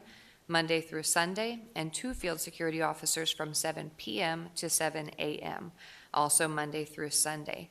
These fixed posts are going to provide coverage at the Metro Center elevated platform, down on ground level at the Thelda Williams Transit Center, and in the 4-story parking garage. They'll also be monitoring our CCTV system and responding to incidents and issues. Now in the corridor, that's the 3-station corridor between Metro Center, the 2 new stations, and then traveling all the way to 19th and Dunlap, where that's a relief location. Metro Center and 19th and Dunlap both have restroom facilities for our field personnel.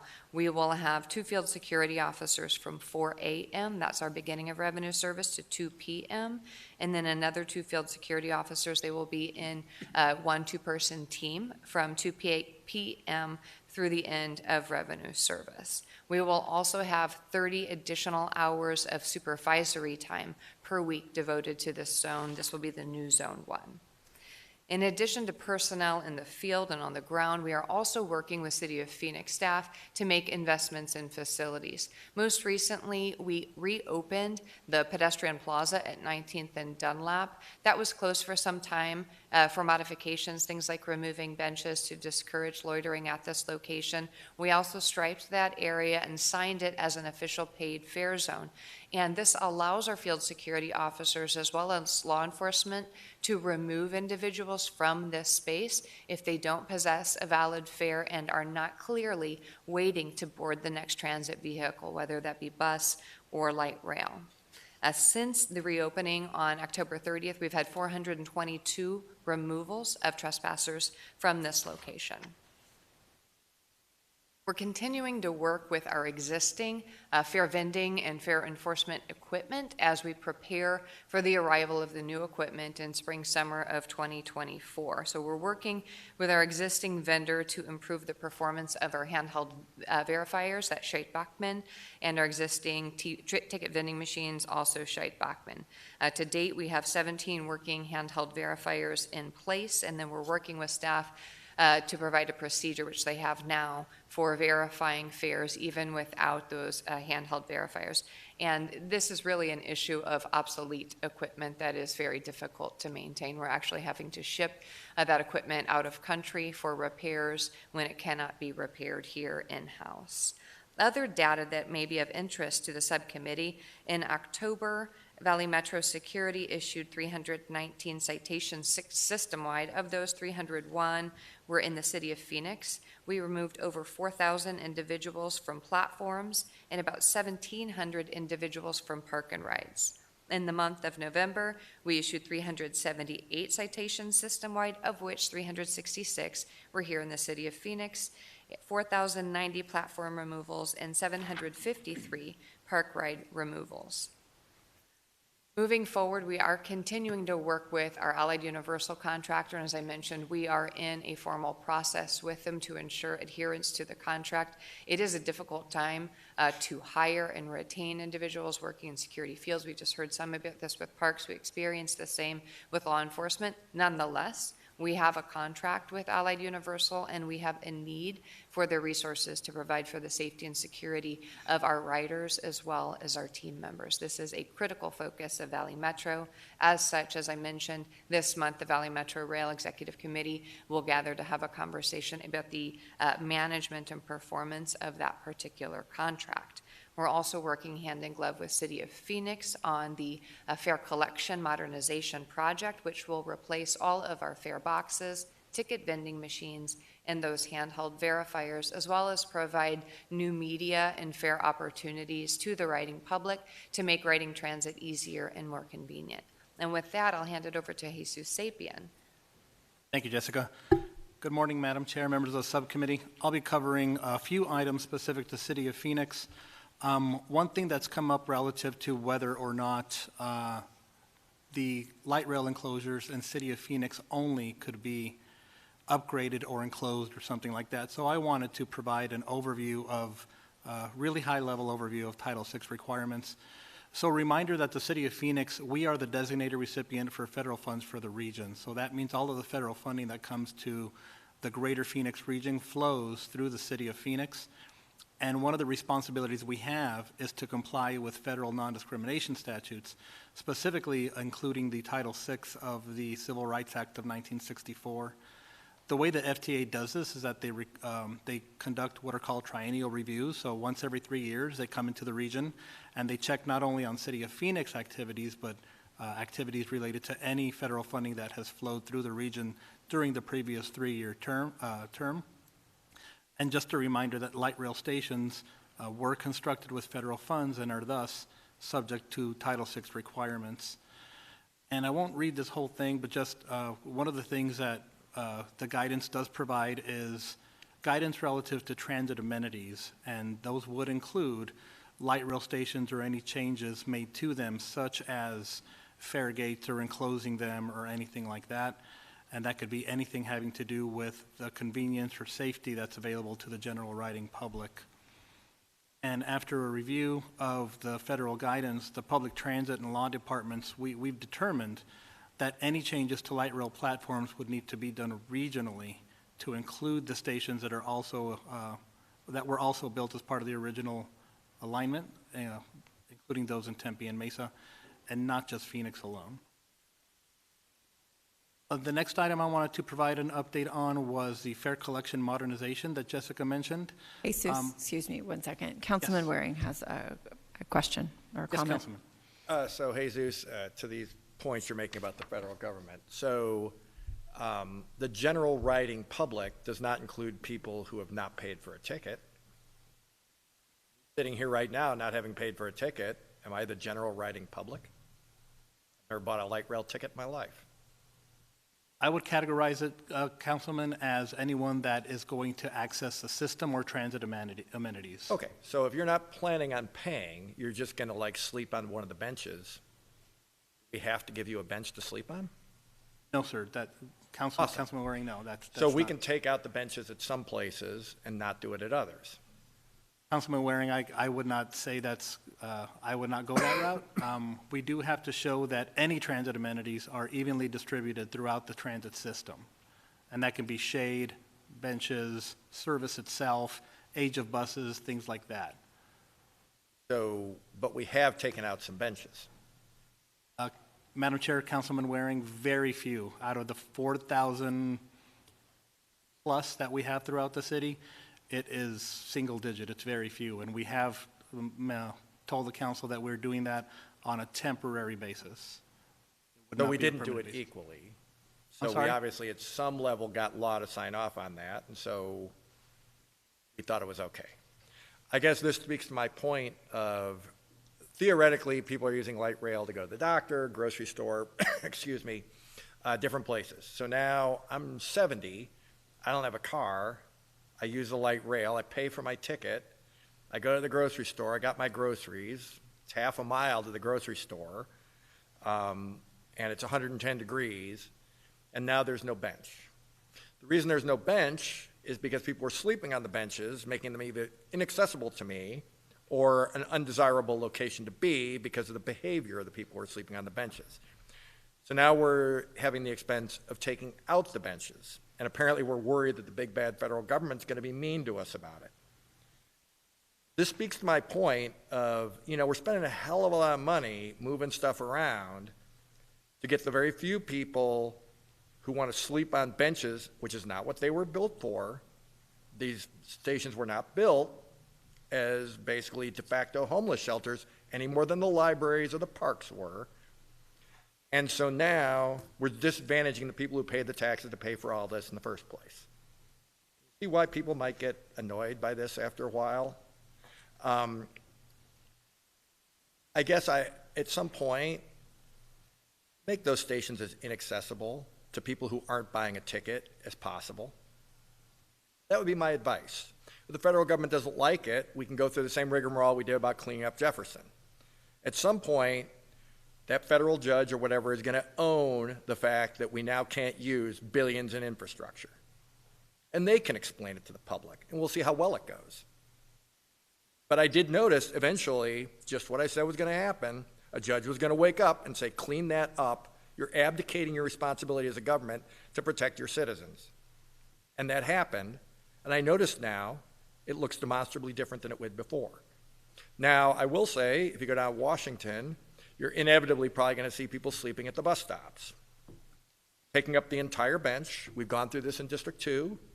And so we've taken out the benches and put in the captain's chairs, so you can't really sleep in them nearly as comfortably. But we do still have benches, and I still people sleeping on them. And sometimes I call it in, and sometimes it's really early in the morning because I'm going to the gym or whatever, and I don't feel like waking up a police commander to say, hey, that's not what those benches are for. But it does occur to me that people actually want to use the buses now might feel at the very least awkward or so forth. And this is no different. So do whatever you need to do, but get those things so that the people who are there are the people who are actual customers. Period. That's not unreasonable. And that should be easily defensible by all our legal beagles. I would also say, appreciate the efforts Valley Metro is making, understand completely the issues with the hiring. I understand it's another way of saying it's not your fault, so sorry for the blame that was cast on you guys last time. But, if 110 and you're saying you got 65% coverage, maybe you got 70 people actually working at a given time. I get that the company, I can't fault them. We're also having a hard time hiring. We just, you guys were all in the room, I'm sure, for the parks discussion, same thing. They're short too, kind of almost, I would guess, close to the same percentage short. It's hard to hire people. And I'm sure there's a limited number of companies that do this kind of security work. So, just saying, well, you should fire that company to get a different one, that's not necessarily going to solve the problem. But certainly anything that can be done to incentivize getting more people out patrolling would be great. Last time, I think we were told it was 1 in 3 trains had a security personnel. What I didn't realize and should have is that you can't move between the trains. We've probably all seen movies or TV shows where the police officer is chasing the suspect from train to train in either a subway or an actual train. And when Hollywood gets really inventive, then they're up on the roof chasing him up there. I wouldn't advise that, Chief, by the way, for your guys. But you can't move between the cars on a train. So if someone's in car 4 who's a security personnel and there's an issue in car 2, that doesn't really help much. So I'm a big believer it would make more sense to have people patrolling on the stations. And some statistics were given that I did not commit to memory about how many different contacts were had at the actual stations. And it struck me that it seemed like more from the stations than actually on the trains, which makes sense given what I just laid out. So rather than put people sort of on different cars where they can't help the majority of people on any one train, I would argue putting them at the stations where they could prevent people who might cause problems from getting on because they don't actually have a ticket. I think last time the statistic was 13% of the people on the trains don't have a ticket. Preventing them from getting on might preemptively stop a lot of the issues that riders are having. So the more we can do of that, I think the better, but the more people that are hired would be the best. To that end, could the city of Phoenix, just like we talked about with parks in the last item, could we hire extra people to patrol these stations on our own, assuming we could come up with the funds to do so? For the Phoenix stations, Mesa and Tempe would have to take care of itself. That's something we could do. Councilman Waring, I think that's something we would have to look into. Okay. Madam Chair, I'd like them to look into it and get back to us. And I forget how many, and Marcus, you've told me a couple times, I think 25 stations or something in Phoenix? Or am I getting that wrong again?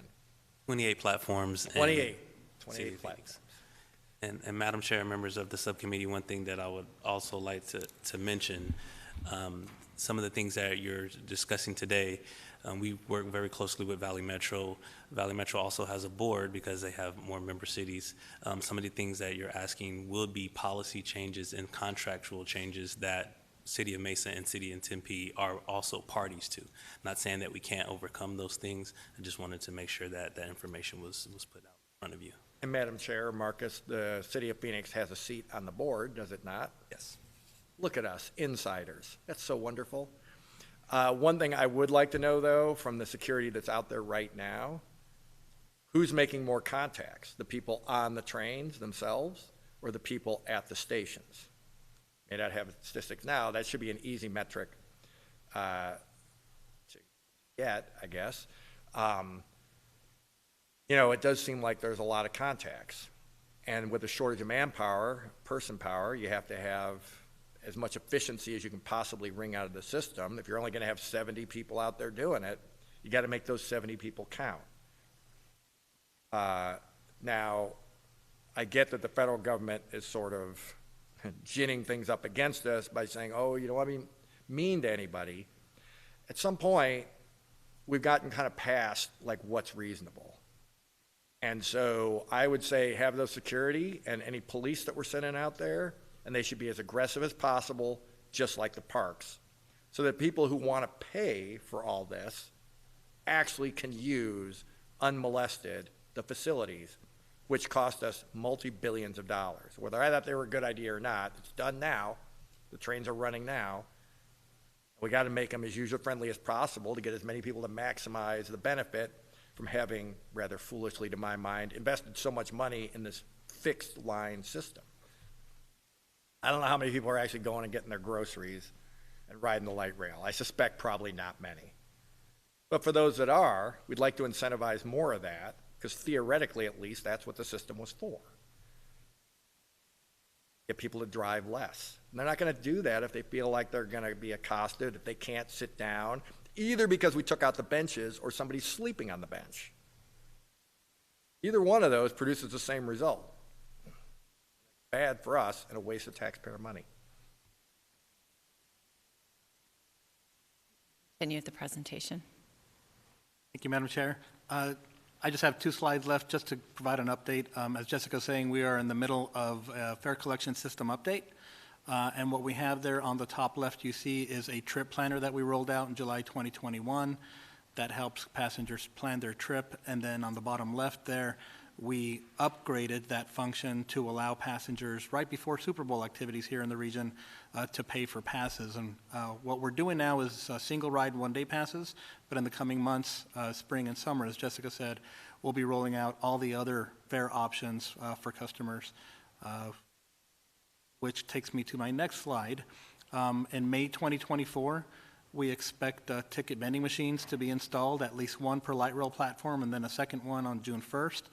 And I will tell you that there's a handful of intersections and platforms that will get more than those based on how busy they are. But at a minimum, we want to have 2 in place by June 1st. And then on the bottom left there, you'll see a validator that's already been installed on all light rail platforms and buses region-wide.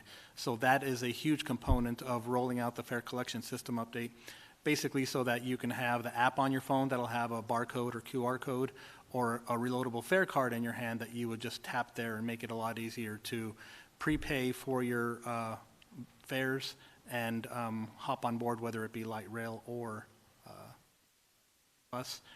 And I did want to note that we did expect all of this equipment, especially the ticket vending machines, to be here early, but unfortunately it has been a victim of the supply chain issues that we've experienced with many equipment and commodities over the years during the pandemic as well as post-pandemic.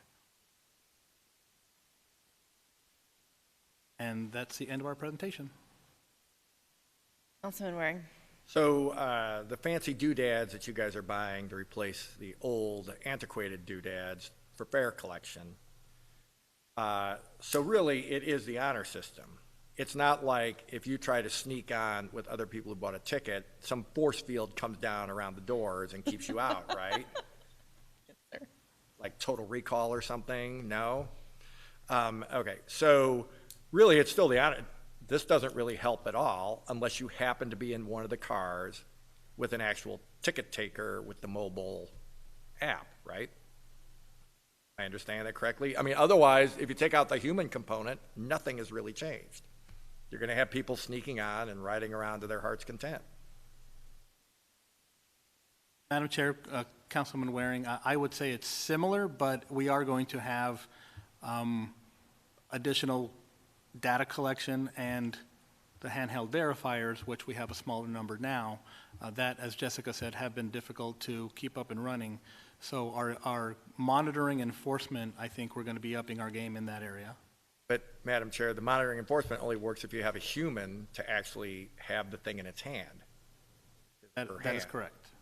So otherwise, it's same as before. Meet the new boss, same as the old boss, was a famous song lyric for a reason.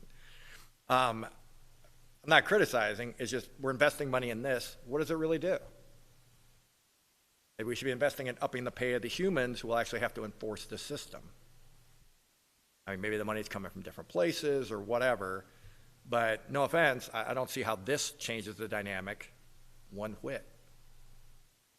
I haven't, no offense, heard anything in the answers that tells me I'm wrong about that. So it's great if we have 110 people to walk around with the thing in the hand checking tickets. That still wouldn't be enough people, but it would be better than the 70 or so we have now, or you have now, however you want to look at it. But in the absence of those extra 40 people, I don't know really how much has really changed. So I guess if we can hire more people, this will be good. Until that happens, I'm skeptical that this was a productive use of money. Thank you, Councilman Waring. Councilman Robinson. Madam Chair, thank you very much. I want to make a statement based on my firsthand personal observation, and then I believe I'll have a question there at the end.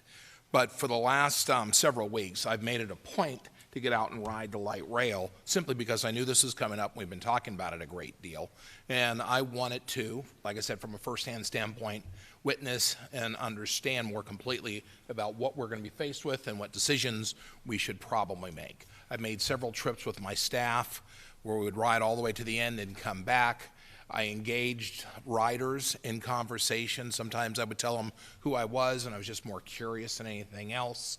I've ridden it at least another dozen times without my staff in the mornings. I've come to work a few times, gone out to ASU. I've ridden it at night. So I've done a little bit of everything. And we do have a little bit of a problem from my perspective, and that problem is the consistency in which our security guards or the security on a light rail can actually apply what it is that they are doing. What I have found is there's a vast majority of the folks are riding the light rail out of a true necessity and need. I talked to a couple different folks several different times who use it to get back and forth to work.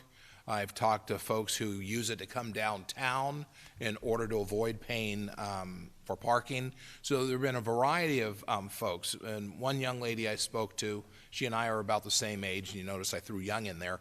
But one woman who is a flight attendant, and whenever she finishes at the airport, she loves to ride the light rail because it affords her an opportunity, she said, to just relax a little bit, get home, and start her days off.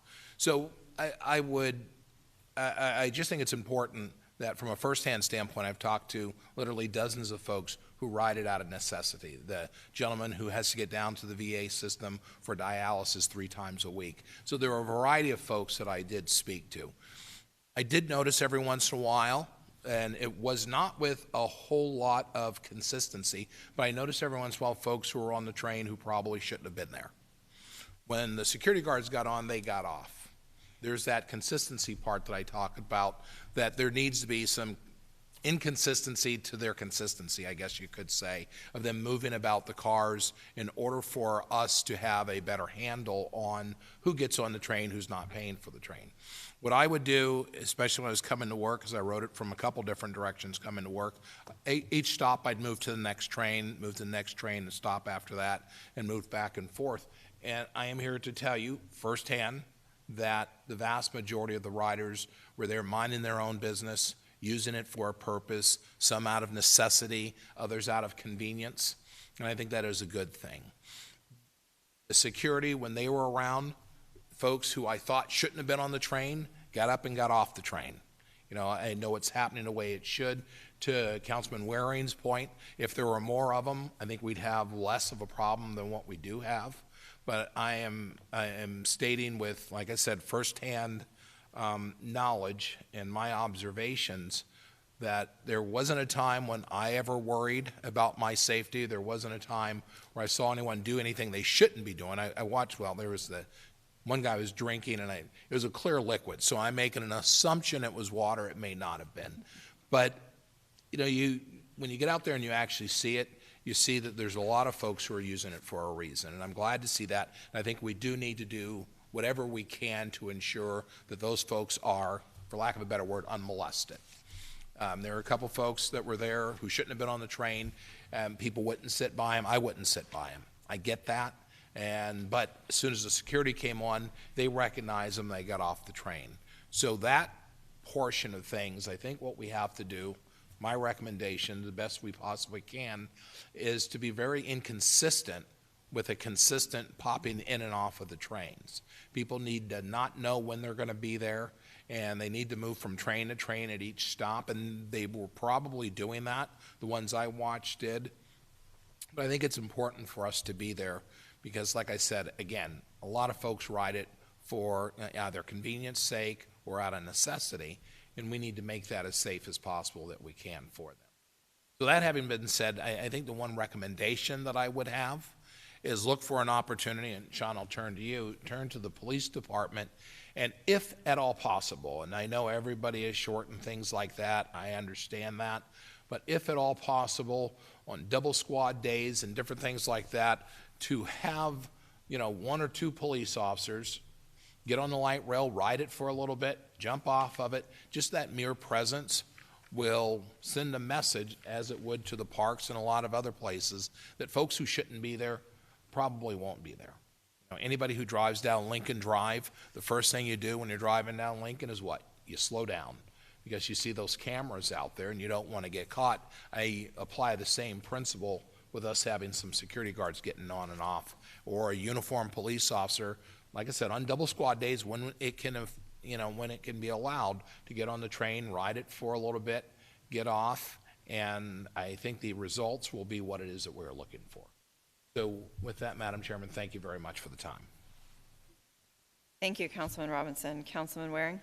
Thank you, Madam Chair. So the first page, I think it's slide 2 on page 1, and I can't remember who presented that. Transit Unit Enforcement Overview, September 4th to November 17th. Marcus, you did that? No, I'm sorry. Okay. Those are the police parts. So, that's basically, a 2.5 month period, maybe 10 weeks. You had 223 arrests, 173 subjects with warrants, 28 booked for trespassing, 474 trespassed, 41 booked for drug offenses. Now, do you add all those up? Are they separate incidences, or were the 223 arrests, did they start off as the 474 trespasses? How do I interpret this? Madam Chair, Councilman Waring, So with the amount of arrests that you see, so some of those could be for both a subject with a warrant and a subject that also had drugs in their possession. So You don't add them all up, so we don't necessarily. Yeah, so we don't add them all up. So that the arrest total is the arrest total. Those could have been for multiple offenses. The ones that are separated out were for those individual offenses. So it starts out with the contact by the Allied Security Guard for that fare violation or that code of conduct violation. If they determine that that subject needs to be removed from the train and ask them to be trespassed, that's when that police contact is initiated. And through that contact, that's where we ultimately determine, based on running the person's information, if they have a warrant, if they have drugs in their possession, and what have you. So those arrests could be for multiple offenses. So, Madam Chair, I guess I will suggest, because we had talked in my office, you know, how would this compare, like if light rail was its own precinct? And it's hard to say the ridership versus the population of a precinct, how many people are home during the day. I think that was probably a bad analogy. What might be more of an analogy is, how would this compare to a decent-sized mall? People coming in and out for a 10-week period. I don't expect you to know off the top of your head. I would suggest if these statistics were at a mall, nobody would go there. Just my thought. If it was a city park, we talked about that before, I'm not sure anybody would go there. But it also struck me, and I didn't see, unless I somehow missed it in this presentation, the statistics that Jessica was mentioning about more like thousands of contacts. And I forget for the period of time that we were talking about, and it seemed like a lot of them were station related. Because to Kevin's point, I wasn't expecting every single person to have a bad experience every time they ride the light rail. But if you get enough people having one bad experience out of 50 rides, just like the city park, you're not going to find a dead body every day, but the one time you do, that's it. You're not using it again. So while it's true that maybe if there was just somebody you didn't want to sit by that one time, but you might also feel different. Oh, that person was booked for a drug offense, which is, I guess I don't know how to interpret what percentage that is, but still it was 41. If there was a restaurant that I like to go to that was busy every single day, and I find out there was a fair amount of drug traffic there, I might not want to go there anymore with my family. But I guess to Jessica, the statistics you were talking about don't seem to be the same statistics as this. So what were those again? Thank you, Madam Chair, members of the subcommittee, Councilman Waring. The statistics I was citing were citations and removals from the system. So, for instance, in the month of November, Allied Universal Security issued 378 system-wide citations. The removals are asking individuals to leave the premises, and those are segmented by platform and then park and ride. If you're encountering someone on board the conveyance, on board a light rail vehicle, then that's going to be in the platform removal, because we've got to actually arrive at a platform to escort them off. And so in November, we issued 4,090 platform removals and 753 park and ride removals. So these are individuals who are either violating Valley Metro's code of conduct, which could include a lack of possession of a valid fare, or they're violating another code of conduct, or we observe them engaged in illegal activity, in which case we've summoned PD and also asked them to please leave the premises. So that's what the removals are. We do not have the authority to detain, but we can push them off of the system. And we'll have you brief our Parks Department on how that works after this presentation is over. So appreciate, so you're much more active than now that's also system-wide, so that's not just Phoenix. Sean, yours are just Phoenix. So it is hard to kind of do any kind of math. But I would assume Chief Kennedy's statistics are encompassed in Jessica's statistics, but the reverse wouldn't be true necessarily, because you would be kicking out people in Tempe and Mesa as well. So, but the presentation that we got doesn't really do justice to thousands of people whose behavior was egregious enough, or they were sneaking on, that you guys felt the need and you felt within your rights to kick them out. That was almost, I think you said 4,700 in 1 month? 4,090 in November. That seems like a lot to me. So I just don't want people to come away, anybody who's looked at this or saw the chart up there, they should listen to what you said. It seems like a lot of people. Kevin may have not seen all of it, but I would also suggest, he's absolutely right, if we had a security person on every car, I think that would change the attractiveness for people who aren't paying or are going to behave in a certain fashion to ride it. They would, frankly, go to city parks. They go somewhere else. But I do think if you have a security guard who gets on the train and the person, we heard the testimony about the parks, where people are actually using iPhones to look up the boundaries of our parks. I don't know if you were here for that discussion, so that they know they can step just over a line and then they're legal again. Clearly a lot of thought is going into how can I actively cheat the system, do as little work as possible. I don't know how drug-addled you could really be, because that's always the claim, and still be doing what I just described. There seems like a lot of forethought. You've really kind of worked it out. You've somehow got enough money to get the iPhone. This is the same thing. They're going to know, wait, the security guard just got on this? Well, that means they don't have a security guard on any of the other cars.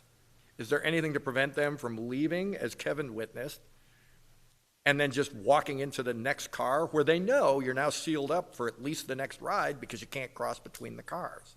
I assume there's nothing to prevent it. Councilman Waring, members of the subcommittee, these field security officers are deployed in teams of 2, those that are mobile, and they are patrolling the first car and the second car. Typically, we're operating 2-car consists. They make visual contact with one another at the platform, so the doors open. They are making contact with their partner, and then they're continuing on the conveyance. Likewise, our fixed post field security officers who are assigned to stations, they're at the station, but when trains arrive, they're opening their doors and they're popping their head in and making sure from a behavioral standpoint all is well. Now, they're not inspecting fares on board the trains. That's the role of the field security officers. With more field security officers, we will be more effective, and the equipment that Jesus described is going to allow us to inspect those fares a lot faster. Think of the speed that we've experienced and improvement. And on the retail side, we can go up and tap a card now. Similar technology, you'll be able to tap your card. We'll be able to verify that and move on and keep walking. So there's pretty good control of this space. Now, if someone wants to leave the platform for a moment, maybe catch the next train, there's nothing to stop them if they have a valid fare or if they don't encounter a field security officer at the platform. And again, as I said, the whole, we're going to have the mobile thing to check the tickets only works if there's someone to actually do the work. So I'm sorry, I missed it about the 2-person teams, though, which I don't think I'd heard before. Is it 2 people in a car, or they're working with someone who's on the platform, and that's their partner? You lost me there, and I'm sure it's my fault. But. We have a limited, no, that's okay. We have a limited number of units that are actually utilizing vehicles, and typically those are going to be our supervisors. So the 2-person teams are actually on board the trains. So one's on the first car, one is on the second car. Now, increasing supervision, which is what I described earlier, is critical in actually making that happen on a consistent basis, because there's what you prescribe, but you're only going to get that performance if you've both prescribed to it, you've trained to it, and you're managing to it. So that's where we're at now. We've made significant improvements in the last couple of months, and the decoupling of those guards that tend to want to stay together, keeping them on opposite trains. Oh, and you raise a good point. It is the quality of your workforce, not just having the body with the doodad in their hand. They have to actually be proactively doing the job, which any employer can tell you not every single person is out there doing the work they're supposed to do. So you might have one person who only finds 10 people who didn't buy a ticket, and the next person has 100. That's how you're going to know, A. But of course, your options to fire somebody are limited, because at least the person only got 10. At least they're there and they got 10. The option might be nobody, in which case the doodad sits back at the office and does nothing. So I think I have a better grasp of this now. And so when you were here last time, I think you said 1 in 3 trains has security. So what you meant was one of 3 two-car trains has someone in each car. I'm interpreting what you meant. If I'm wrong, I apologize. So 2 of every 3 trains is undefended, except for someone who might or might not be on the platform, depending on staffing. Yes, 1 of every 3 two-car consists has a team of 2 field security officers on it at our current level of performance. Now, that being said, those field security officers do arrive at the ends of their stations. A lot of our zones here within the city of Phoenix are 3-station zones, so they arrive at the end, and then they wait, and then they're boarding another consist. So they're not going to be riding the same car all day. I don't want to give that impression. They are moving between the trains. But that percentage makes more sense to me. If you added another, we'll just call it 40 people, and nobody was sick, and nobody was called up to the reserves or anything like that, then you'd have potentially getting closer to 2 out of every 3 trains are completely covered. And that would, to Kevin's point, would certainly help the situation rather dramatically. But the key is, of course, Allied being able to hire people, and they're going to have to be competing with our police department, our parks department, and all the needs that we're also trying to hire. So I can see why it's a little bit of a problem for these security companies. But they did commit to providing these people, and they're not meeting the contract. I'll let you guys sort that out. But at some point, you know, they either need to consolidate with some of their competitors to make sure that they can staff themselves up to meet these contracts that they're committing to, or you got to go find somebody else. Thank you. I appreciate you coming back and enlightening us. Thank you, Madam Chair. Thank you, Councilman.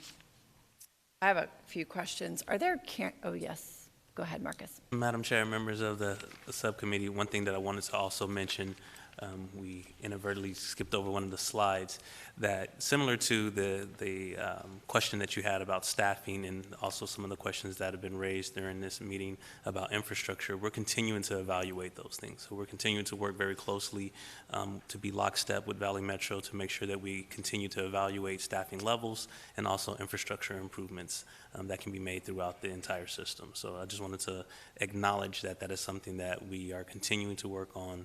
We heard you loud and clearly from this subcommittee, and we will continue to make sure we're pushing that effort forward. Thank you. Are there cameras on the platforms? Security cameras?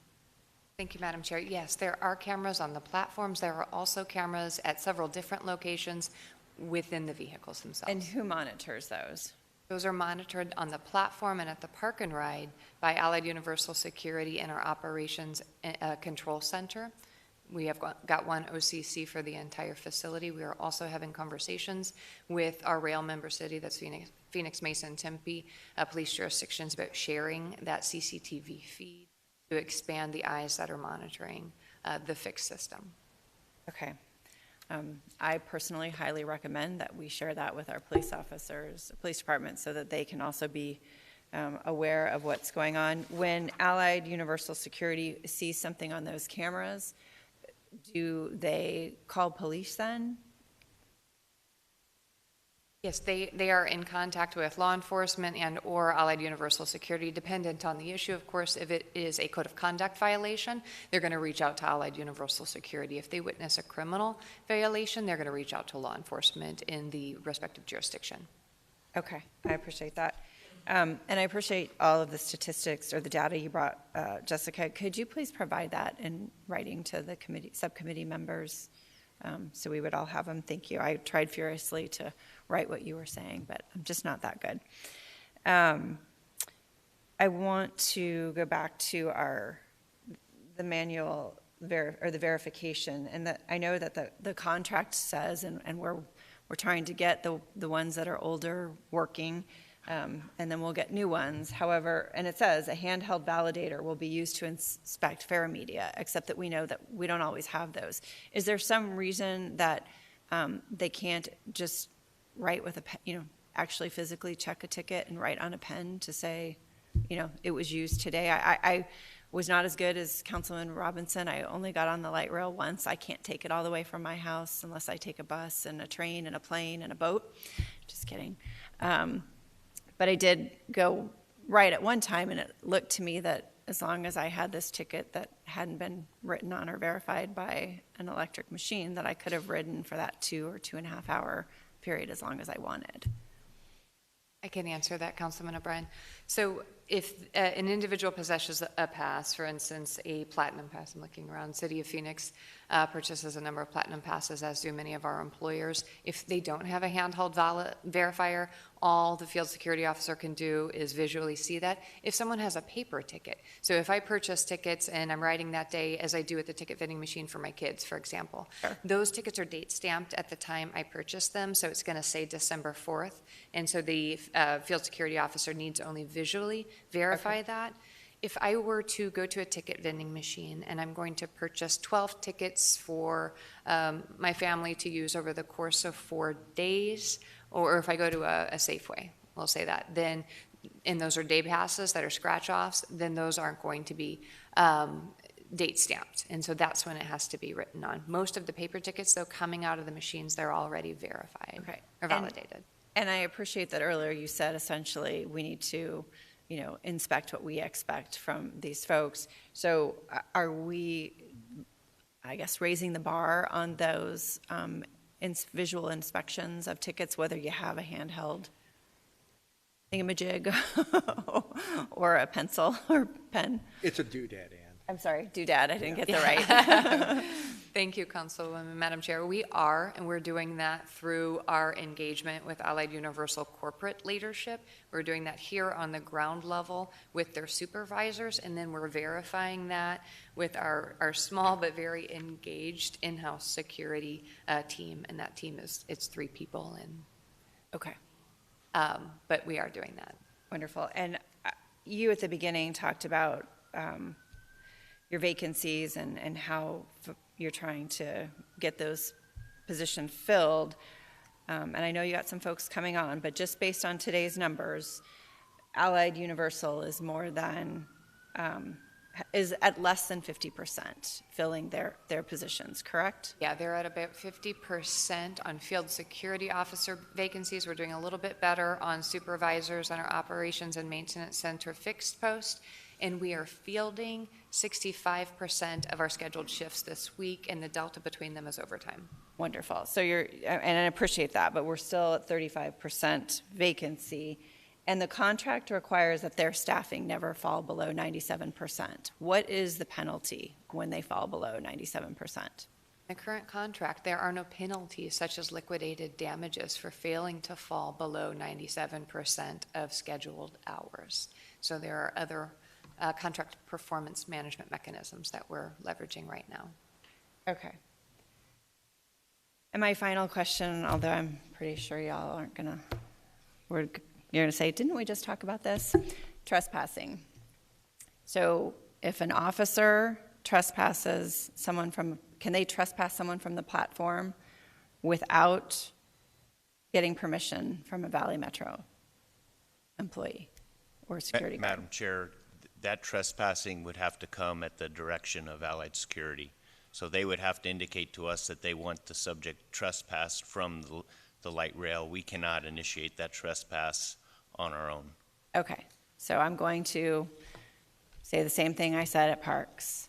While we share these assets with Mesa and Tempe and then Phoenix, that it's all one system, but it does again seem a little odd that we don't give our Phoenix police officers, as well as Tempe and Mesa, the ability to do that trespassing.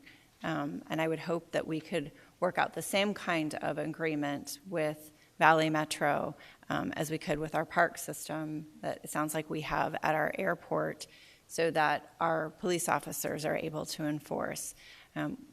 We need to make sure that the assets in our city are available for our citizens and visitors who we very much want to come to our city and visit us in a safe and friendly manner. Unfortunately, due to some circumstances beyond our control, things have gone in a manner that we don't want to, and so now we need to ensure we step up enforcement and the consequences of violating, whether it's our codes, our laws, code of conduct, whatever that is. So I would hope we could increase that cooperation between our entities to get that there. Any other questions or comments? I appreciate you waiting patiently to present today and for you bringing the information back again, and look forward to continuing this partnership in the future. Thank you, everyone. We have some 4 information-only items on the agenda. Any questions? All right. Madam Chair? Yes, ma'am. There was one speaker for the light rail security item. I Mr. apologize. Spellman. Who is that? Mr. Jeff Spellman. Okay, please. Are they in person? Yes. Oh, it was Jeff Spellman. I apologize. I didn't hear the name. Right here. Apologize for that, Mr. Spellman. Thank you, Madam Chair and members again with the Violence Impact Project. This time I commented to you nearly all crimes occurring on light rail. Those Can you hold on one second? Can we stop the timer so we make, do we need a new microphone? Okay, he's bringing you a new microphone.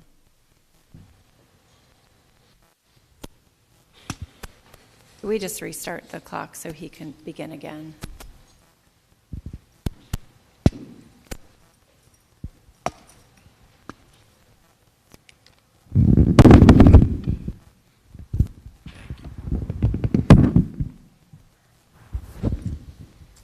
Thank you, Madam Chair and members of the council. Jeff Spellman with the Violence Impact Project Coalition. Last time I commented on this issue, nearly all of the violence and crimes occurring on light rail were being committed by those who did not possess proper fare. We know that's a major problem there. Since then, the police department has done an amazing job getting this problem under control. The enhanced light rail security program has, in my mind, nothing less than a huge success. It's also some other creative things that have happened. Bringing new officers through a training program in transit, I think, has been a good efficiency move. Our council has added additional, or filled some vacancies on that unit, which has helped. And perhaps this is changing behavior, but still, nearly all of the criminals being removed are those 13% without valid fare. That part doesn't seem to have changed. What I want to also address is the Valley Metro memo. There's just not a lot of specifics in this, and I think you guys have asked for some additional specifics on it. I can attest to the 2 rides that I've had on light rail since then. The first one from Montebello downtown, I never saw one guard on that entire route, whether it was on the platform or on the train. The second time, there were a couple of guards on the train that I was on, never checked a single ticket. So I think that is part of the problem. I think we're still not verifying fare other than visually inspecting tickets, as is required by the contract. I don't understand why. Maybe you can ask the question why these handheld validators have not been maintained. It's literally the same technology that's used on our buses. Who made the decision not to maintain those handheld validators, waiting for new technology? The number one responsibility of Valley Metro, obviously, is fare enforcement. It seems to be working good when the police department is with them, holding their hand. But my question is, how many fares are validated when PD is not present? How many citations are issued when PD is not present? $55 million is a lot of money for this performance. Thank you. Thank you for your comments. Do we have any other call to the public for general call to the public? Madam Chair, we do not. Okay. Are there any requests for future agenda items? Hearing none, the meeting is adjourned.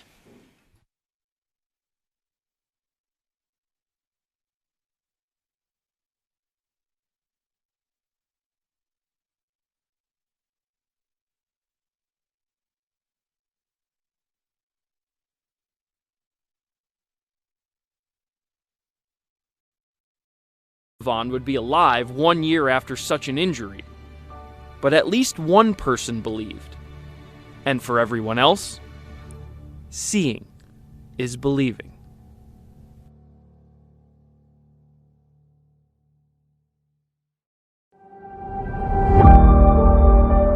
Our main focus is on mentoring and helping veterans transition into a career in the fire service. I joined the Army and was a medic from 2004 to 2008.